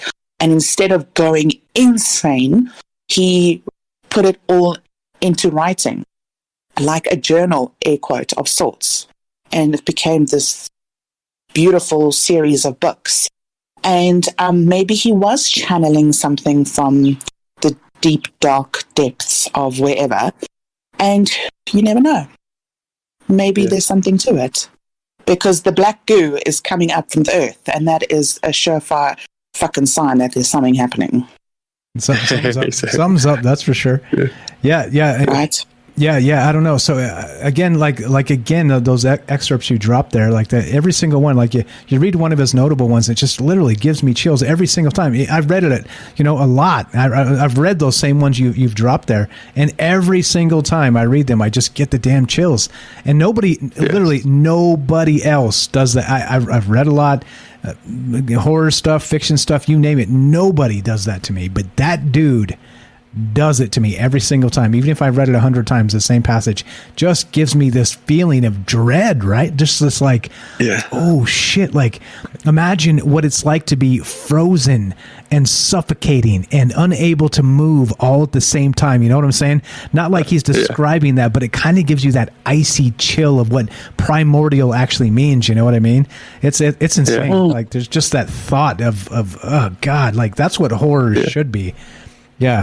Unbelievable. He gets like shit on a lot. Like he's called like or it's called like the purple prose or something like that a lot, where like he at his time like was considered not the best writer, was considered like very pulpy in a negative way, being like creative, just not well written, like creative but lower quality, not like a classically not classic literature. Like it was a tier below at its time. But now, like when I read it now, like it really was seemingly before its time, because now I feel like it resonates more with me now. Like I feel like I very much enjoy the way he writes, and like especially the stories that I've read that like he does seem like there's a journal aspect to it, that he's like chronicling something, and even like the stories, like the way it's always from kind of like a journalistic perspective, and it's like I did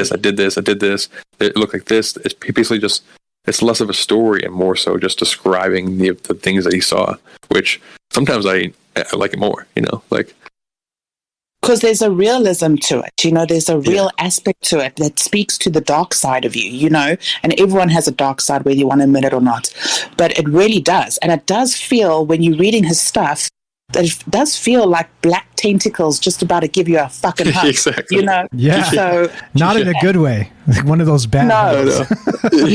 One where you bend over. Yeah. You know, one of those. Everything leads back to manga.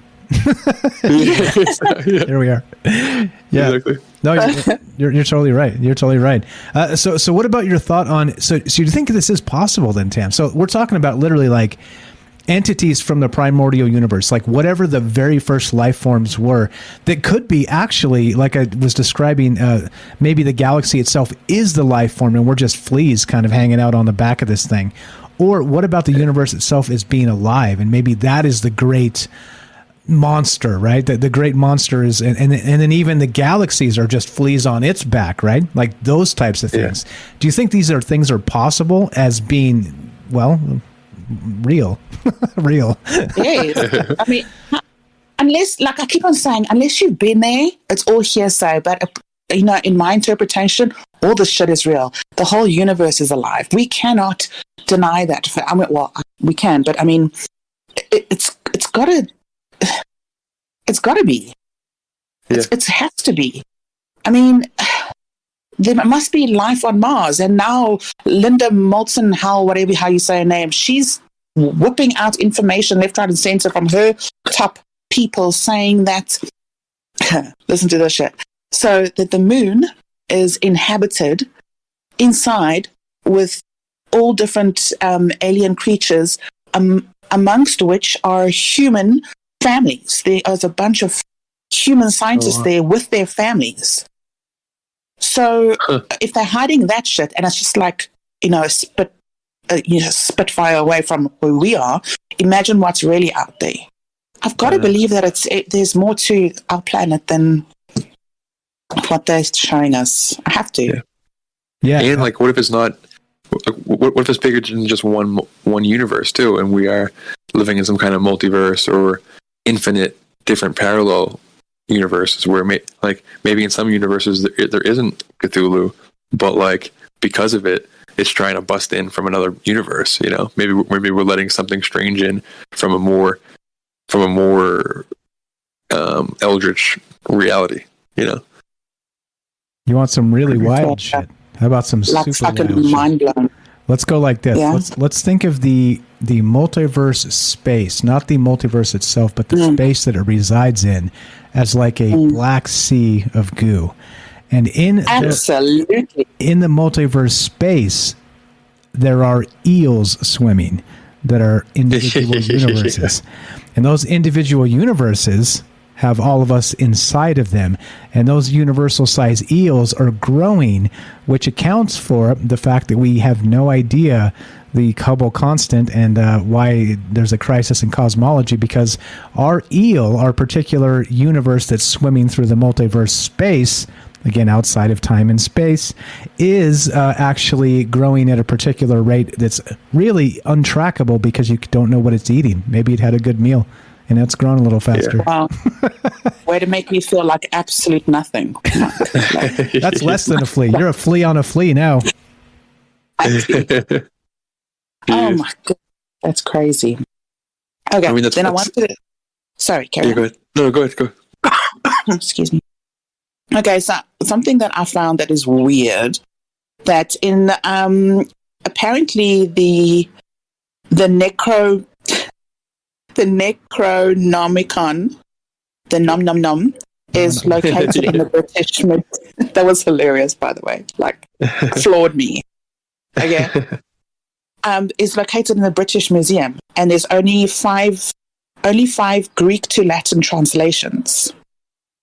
That's scary. Oh, wow. I think so. So I think that's the mythos from the book. I don't think that's real. I don't think that's real. If I'm wrong, correct me. So I think that's from the Call of Cthulhu. I think that's the Necronomicon in that book, as described in that book. So I don't think that's a real thing. But if it is, again, correct me if I'm wrong. So I just from what I understand. Okay, but if it's translated from Latin to Greek and Greek to Latin and then English, I mean, Latin's fucking old. Yeah. You know, so I don't know. And they say private copies do exist for, the rich. Super rich. I'll bet you George Soros has one. Just a guess. just to throw it out. I was watching and it might, like, according to these mythologies, it's like the basis of all the magic. Like maybe the time of when the world was more magical was like you didn't need it as much, but maybe like it's kind of a physical version of like the Library of Alexandria from magic. It houses all the magic, and it was lost like from the culture, and now it's kind of like being recreated again. Whatever, but like I was watching Lovecraft Country, the HBO show today, and they have like, yeah, it's really good. Yeah, they have the Order of the Ancient Dawn, which is like their version of the OTO, which is these cults trying to open portals to bring these monsters in and stuff, or create these like new Gardens of Eden and stuff, create these new Genesises. And like in the book, in the show, they have like a book, the Book of Names, and then like nobody's ever found it. Like it's lost, but like this one page that they have, and from that one page, every spell that's ever been done like comes from that one page. Like just different magicians studying this one page has like created all the magic that exists in this in that world, which just puts in the perspective like what would happen if like anyone got their hands on the entire book. Like what's really in it? Like what? I don't know. It's I don't know. It just comes back to like it's too much information for the human mind to comprehend. Like visually, like we can't hear how it sounds. We can't like spell the words. Like none of the names are the actual names. They're just the closest approximations to something that our tongue can say. Like I don't know. We don't have. It's like tip of the iceberg. We're just I don't know. We're stupid humans. We can't comprehend that. Yeah. Yeah. And when we try to, we go crazy. You were saying. Yeah, exactly. So you were saying the Order of the Sun, right? So on a good note with Cthulhu, if it ever arises, they say in the next 24 hours, Cthulhu devours the sun in order to gain enough energy for the long flight home to the wherever he came from. Yeah. So that's good news. Yeah, yeah, that's good. I mean, it's the apocalypse that I've been rooting for. Is some type of Galactus, Lovecraft old one type of apocalypse. Like, I don't want the slow. I don't want the slow getting sick. I don't want the economy to crash. I don't want to like. Right. If we're going down, make it sci-fi for me. Make it be aliens. Make it be giant squids. The CME kills the satellites, and we slowly starve to death. Yeah. I don't want the slow burn. If we gotta go, yeah. Make it quick. Yeah. Okay, so I'm going to just quickly copy Cthulhu's real name, and you'll like you said, it's difficult to pronounce. I'm going to put it in chat. I'll try put it in Discord. Wait, I'll try put it in Discord. But it's weird. Yeah, so it's approximations, right? Like you're saying, like Derek was saying there. It's not. We're not meant. They're not meant. These names are not meant to be spoken by the human tongue. They say they're unpronounceable, and so it's as close as we can get, just to give it a reference. But if you were able to say the name itself would be a spell, right? The name itself would be maybe able to conjure the thing, but we can't. I don't know. Pretty wild stuff. Stuff. Yeah. There it is. I got it. I'll put it up. No, I can't even say it, man. That's not even it. You totally botched that. I probably spoke some Swahili language there, you know. Careful you don't nail it, because you might summon him. I know, yeah. Don't do that. Oh, shit. Yeah, don't do that. All right, good shit. Okay. Good shit. We got Rohan here as well. So what else you got for us, Tam Bam? I just wanted to say that there's actually a spell list. And I'm just looking at these spells actually exist. The Call of Cthulhu spell references, they give you a list of words and what you need to put all these things together. It's bizarre that, and if there's the color purple that resonates, purple is the witch's color. So a witch plus a spell list and Cthulhu equals shit. Equals doom. Yeah, good stuff. Yeah, I have to. That's one of the things that I haven't read enough of. I just finished Robert's book, by the way. Robert, if you're out there, I don't think he's there on Rockfin, but it's very, very good. But I think the next one I'm going to read, I'm going to weave in some more Lovecraft, because, like I said, hey, if it gives me chills every time I read it, what am I doing? I should be reading every single thing. You resonate. Yeah, it's something. I'm telling you, I just can't help myself. I literally just physically shudder. It's just, it's like he's describing it, like you said, like he saw it. So nuts. Good stuff. So you're welcome to hang, Tam, as you know. Yeah. And all right. So stay put. You know what to do. And so let's go to Rohan and let's wrap this up. Appreciate the phone call, Tam Bam. You're the best. Thanks again for dropping that great stuff in chat. Thanks for trying to say Cthulhu's name. It's braver than I. The mighty Rohan. What's up? Dude. How you doing? Dude. What's happening, brother? Doing good. Just chilling, man. Just talking about crazy shit on a Monday night. You know how we do it here on Troubled Minds. What's your thought on this? Like, what about Lovecraft, or how familiar are you with his work? And then in the end, do you think that it's possible these MFers are real? Well, I'm not read Lovecraft. I'm only familiar with it through Derek, and then having a little look here and there in yourself. So, yeah, but it pops up with other stuff. You know how these things segue all the time, or they seem to with loads of other things, and just kind of pop up elsewhere. So I've got a few thoughts on that, but I tend to work backwards though, if that's all right. Sure, go right ahead. Yeah. So yeah, well, you mentioned, just a little side comment, you mentioned that idea about eels swimming and stuff, and I found that I was having a little chuckle to myself there, because in the Robert Monroe thing, he says there's a bit where there's a barrier, and if you don't, and it's like a barrier made of swimming things that they nibble at you if you move too quick. Do you know what I mean? You have to kind of chill and go through there, or if they start like biting at your ankles and stuff, and then it needs to start attracting more, and they get into a frenzy, like piranha or something. So that kind of made me funny. Yeah. So wait. So am I channeling that guy, or is he channeling me? I'm confused. Well, exactly. Well, we'll get to that later. I will get to that.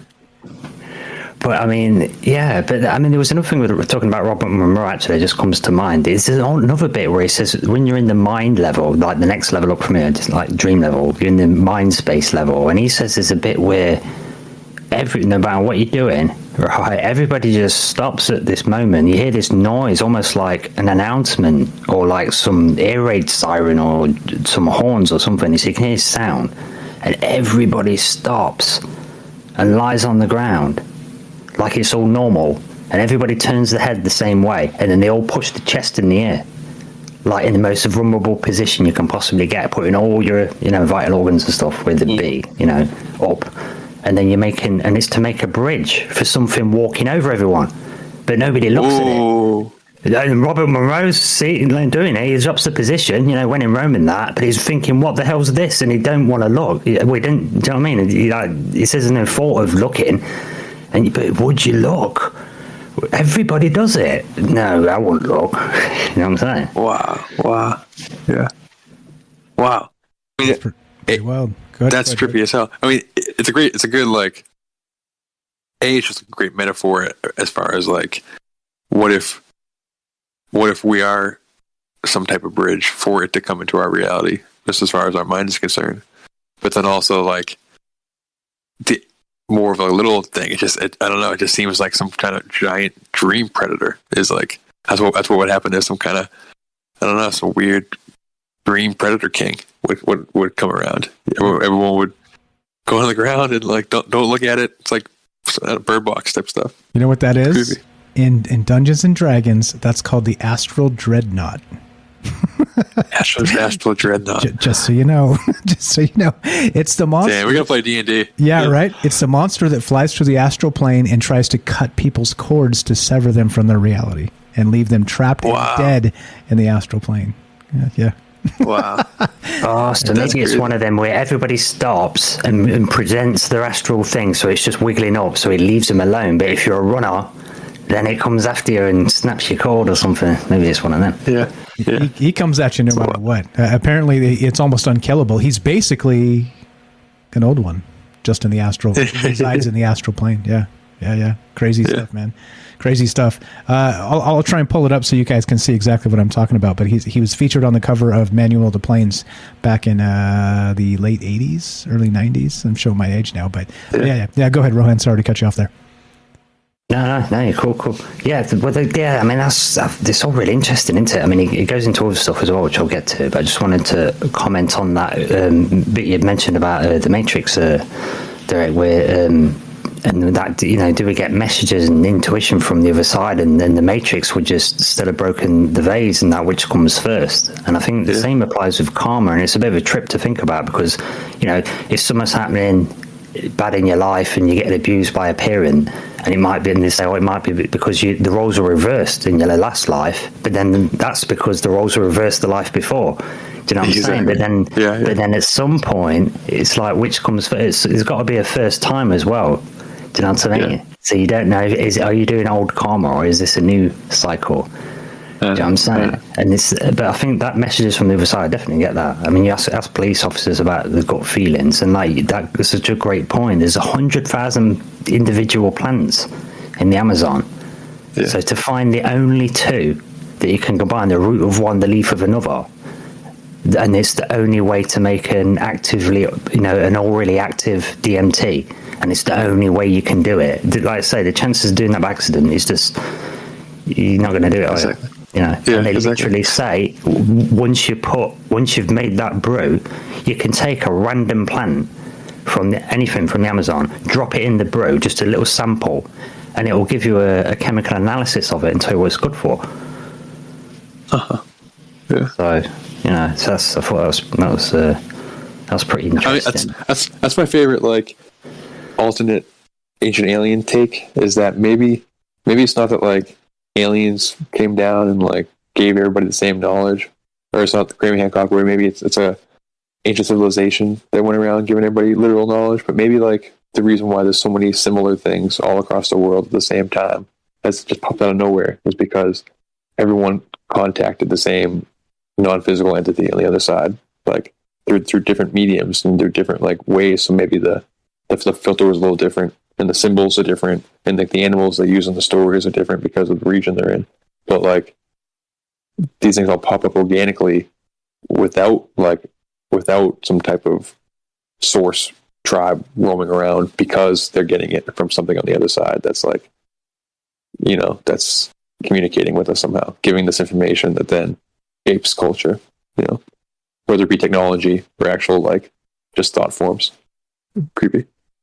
Excellent. And like you say, if it's other dimensional stuff, and this astral stuff, same with the psychedelics, you can't bring this stuff back because you haven't got utterances for it, you haven't got words for all of it, because it's within you, and got a 3D perspective. So it's like you say, you've got to, like Michael just described, if there's an entity that comes at you that's relentless, that's unkillable, then you're going to have to relate that to a dog. aren't you? Yeah. Or some other predator that comes at you, and that's the best you can say, especially when this thing is indescribable and unwordable. Which you're just going to have to use the impression, aren't you? Yeah. I don't want to interrupt, but I was just thinking this before we said that too. So it's funny you said that. Like, how would Lovecraft in like the early like 1900s, how would he describe this primordial AI that's like wanting to manifest in this world? If it's some kind of like nightmare AI, pure evil, artificial mind, and like he had no sense of what any type of computer could possibly be, he never even thought of the idea of it. How would that filter through him? Would it like come out as like slime and eyeballs and tentacles and stuff when it's actually like whatever this evil AI mind is? And it's just he didn't have the words to describe it, so it came out as just this like smashing a keyboard, basically. Like, I get you. Is that same? Is it okay? Then what about this? It's going to be dependent, like with the psychedelic realm, it's dependent on what's in your head already, of what kind of a collage you can make to describe it. Therefore, it will be also dependent on your era. So is it that the more advanced our technological process gets that we understand, does it make the AI more advanced? As to say, the AI, if it was being like manifested by us as a tulpa in the 1700s, was it steam and cogs then? Right? Do you know what I'm saying? The AI was very good then, and now the AI's got fiber optics and it's got laser, and now it can do. We've got interstellar cartography and thermometers and stuff, and now we're teleporting particles. So now the AI God manifested. What's that? Is it something else? It's going to have plasma and metal chrome tentacles oozing black oil and stuff out of its I don't know, hinges. Exactly. Cthulhu with gears. Exactly. Real quick, guys, on that Astral Dreadnought. So I'm looking it up, and they have that Dungeons and Dragons 1st, 2nd, 3rd, 4th, 5th edition, right? There's some craziness here. So that's the photograph. If you guys are watching the stream, I dropped it in the Discord too, in the show chat. But check this out. So Astral Dreadnoughts were gargantuan outsiders that roamed the astral plane. Their type is a Titan. There you go. Morden Kanan, the famous wizard from Dungeons and Dragons, which is kind of like Merlin times 10, said astral dreadnoughts exist for one reason: hubris. Not the hubris of mortals, but the hubris of gods, who deem themselves too mighty to be approached and looked upon. And then one real quick thing here: astral dreadnoughts were massive creatures. This is the description. They had a single large eye above a large mouth filled with sharp teeth. This is where it gets nuts. Instead of hands, they had crab-like pincers, which were incredibly strong and lined with sharp serrated edges. Their entire body was protected by a strong layer of spiked armor plates, and their lower half of their body was serpentine. Legend had it that their lower half was infinite, stretching off into the distance. And there you go. There's your Titan of the astral plane. WTF. Wow. What's up, Tam? Tam said she's got something for us. Tam Bam? No. I just said I have a Tamtro. Oh, okay. I just want to let you know. Gotcha. Tamtro. All right. Perfect. Thank you. All right. So, we are over time here. So, what are your final thoughts here, Rohan? Do you think this shit is real, or do you think we're dizzying ourselves up for a bunch of fiction? No, well, how about this? How about this little flip up, right? Because according to the Gnostics, the humanoid form, right, although it's efficient and seems to be premier, okay, they say the humanoid form was made by other life forms that have evolved in this galaxy, okay? So maybe we're the grotesque ones. Do you know what I'm saying? Maybe we're maybe the old ones are the normal people that have evolved here, and we're the sort of grotesque ones to them. But could it be that when you're inside this universe, maybe the life forms in here can evolve things and come up with more creative ideas and different nuances, because we've got the visceral experience. Do you know what I mean? Whereas a god on the outside of it all can't quite come to the same conclusions as us. Sometimes it takes a lesser mind to come up with something novel, doesn't it? So something to think about. It does. Novel and also like immeasurable, meaning like they say that sort of it's like if you're in the center of the earth, there's no chance you're going to be able to measure what the earth is like, because you can estimate, you can make guesses, of the Earth-ish, but you can't measure the exact size of the Earth because you're in the center of it. It's the same thing with the universe, right? So we're having the same problem. So is if you're inside of the construct, how big is the construct? Only our imaginations can tell. Great shit, bro. I love it. Word Thank to your mother. Word. Thank you. Thanks for chiming in. Rohan has a podcast. It's called Exiled Minds, and you can find the link in the description. He's been inactive a little bit. Let's inspire Rohan to make some more good stuff. My mother said, and I told Rohan this, and so he may blush. But my mother Strange, she said, "Don't call me Strange Mother." Mother Strange said to me, she called me last week, sometime 10 days ago or so, and she said, you know what, I could listen to Rohan all day long. And I told Rohan, and he peed his pants and he blushed, and he recovered. And hey man, lots of people love the mighty Rohan and the famous Liam Martin. Thanks for chiming in, brother. Please give his podcast a follow. You can find it, link in the description down below. Good stuff, my man. Hell yeah. Thanks, dude. Thank you. And he spits bars too. There you go. There you go. Yeah, I appreciate that. We need a Lovecraft rap next. We need the full Lovecraft verse coming. I'll do it. I'll learn all the gods. I'll say them all. It'll be crazy. Exactly. That's a ritual right there. That's a saying out to something. Hell yeah. Don't forget to light the candles. All right. So I'm gonna give you guys some music. Before we do the Tamtro, let's get Derek. Derek, one more time. He's got a YouTube channel. Again, it's sort of inactive. It's more of a trailer. Everybody loves Derek and all the amazing shit he says. And give him a follow. Links in the description. It's always in the description because he calls in as much as he can. I appreciate you peeling off time. He again at Nightstocker is Stocker.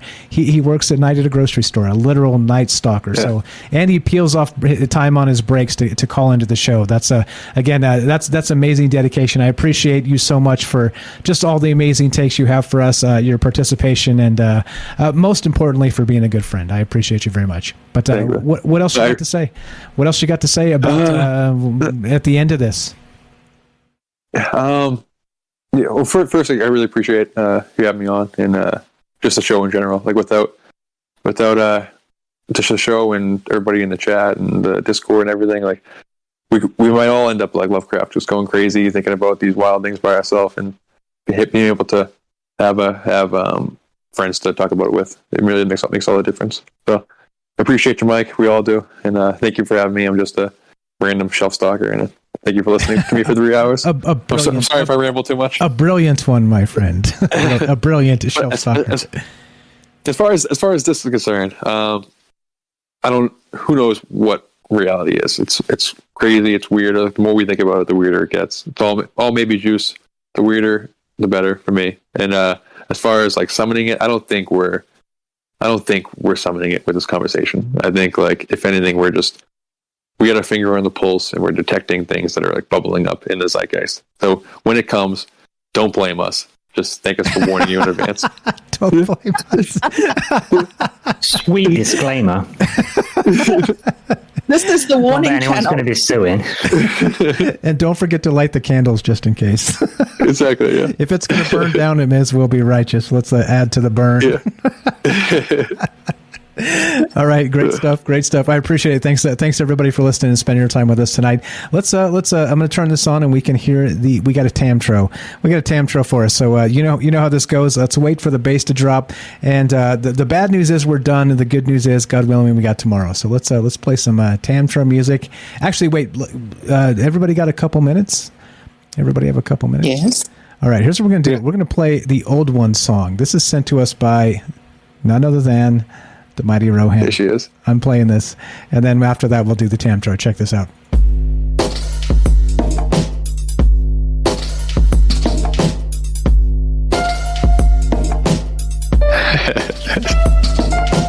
When Professor Angel became convinced that the sculptor was indeed ignorant of any culpable system of cryptic lore, he besieged his visitor with demands for future reports and dreams.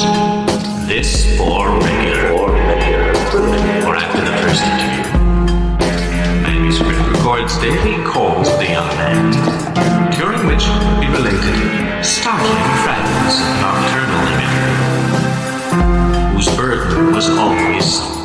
motorcycle he enlisted of dark, dripping stone. With a subterranean voice or intelligence shouting monotonously in enigmatical sensing packs. Indescribable save as gibberish. The two sounds most frequently repeated are those rendered by the letters Fu and Li.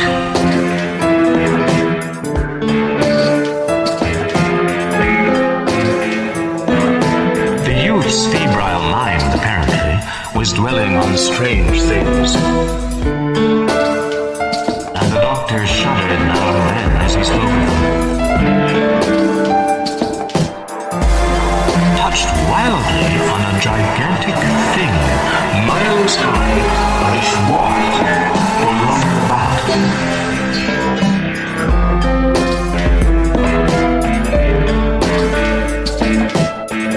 Occasional frantic words convinced the professor that it must be identical with the nameless monstrosity he had sought to depict in his dream sculpture.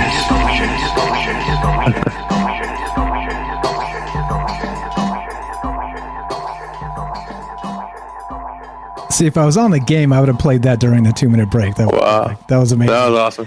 The song is called The Old Ones Song, and Rohan sent that to me a while back, and he thought it was interesting and pertinent to play in light of tonight's show. And yeah, that's fucking sick. Good shit. Also, by the way, Lovecrafty. Yeah, right. Exactly. Get kind of very gives you creepy. that vibe, Very doesn't creepy. it? That's good. Yeah, and also by the way, we've got the actual remix that happens at the top of the second hour. That cool the mashup is also that's all the Mighty Rohan as well. So special thanks to him for spending some time doing some audio ear candy for us. Some pretty amazing shit. I appreciate that, my friend. One more time, the famous Liam Martin, the Mighty Rohan. Give him a follow. Exiled Mind Podcast. Find it, link in the description. There we go. Good shit. That was awesome, dude. There you go. All right, let's roll it. You ready, Tam Bam? Yes. All right, here we go. Gonna smash the button. Wait for the bass to drop.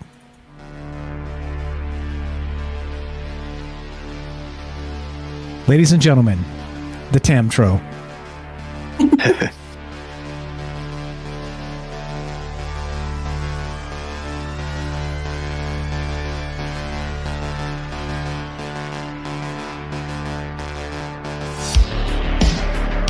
It's the everlasting battle. It's the pain and strife. It's the smiles and the laughter, the journey we call life. Nice. Good one. Good one. Who was that? Jessica Jacob. Jessica Jacob. I have no idea who that is, but I love it. I love it. Yeah. Don't forget, guys, even if Cthulhu is climbing through the portal, don't forget to laugh at ourselves. Smile in the face of the mighty Cthulhu. What's up, Rivers? Rivers says, amazing show, Michael and Derek. Thanks for listening, Rivers. Thanks, everybody else as well. You guys know who you are. Lily's out there. Congratulations, Lily, on the job. Vicky, feel better. Daryl, where you at, Daryl? Daryl's been awfully quiet. What's going on, guys? I hope everybody's doing well. Thank you so much for just being part of this whole thing. Like I said, I feel blessed for just encountering and befriending so many amazing people. You know who you are, each and every one of you. Thanks for listening. If you want to help the show, we got a Patreon, Rockfin, Twitch you can sub up to. That's money, but you don't have to do money. If you want to help spread the word, if you want to help just let people know, hey, there's the sickest podcast in the game and you've never heard of it. Like, what are you doing? You're spending your time listening to some other guy talk about God knows what when you could be listening to this and calling in and being part. Listen to the podcast feed. I get like 3 cents every time you listen. You download the thing and listen to it. So that helps. That's an easy way to listen to some old episodes.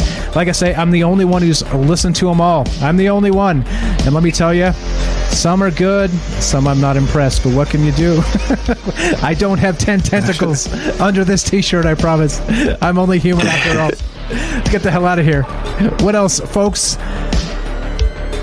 That's it. What else? That's Stop it. saying Cthulhu's name. If you say it long enough, it will arise. So stop it. Stop it. Stop it. There you go. This is Troubled Minds on Michael Strange. We're here with Tam Bam. We're here with Derek the Nightstocker. We're here with Rohan, the mighty Rohan, the famous Liam Martin. And as we finish, it goes a little something like this. This one's for Jay. Jay in New York. The bad news is we're done. The good news is, God willing, we have tomorrow. Be sure, be strong, be true. Thank you for listening. From our troubled minds to yours, have a great night.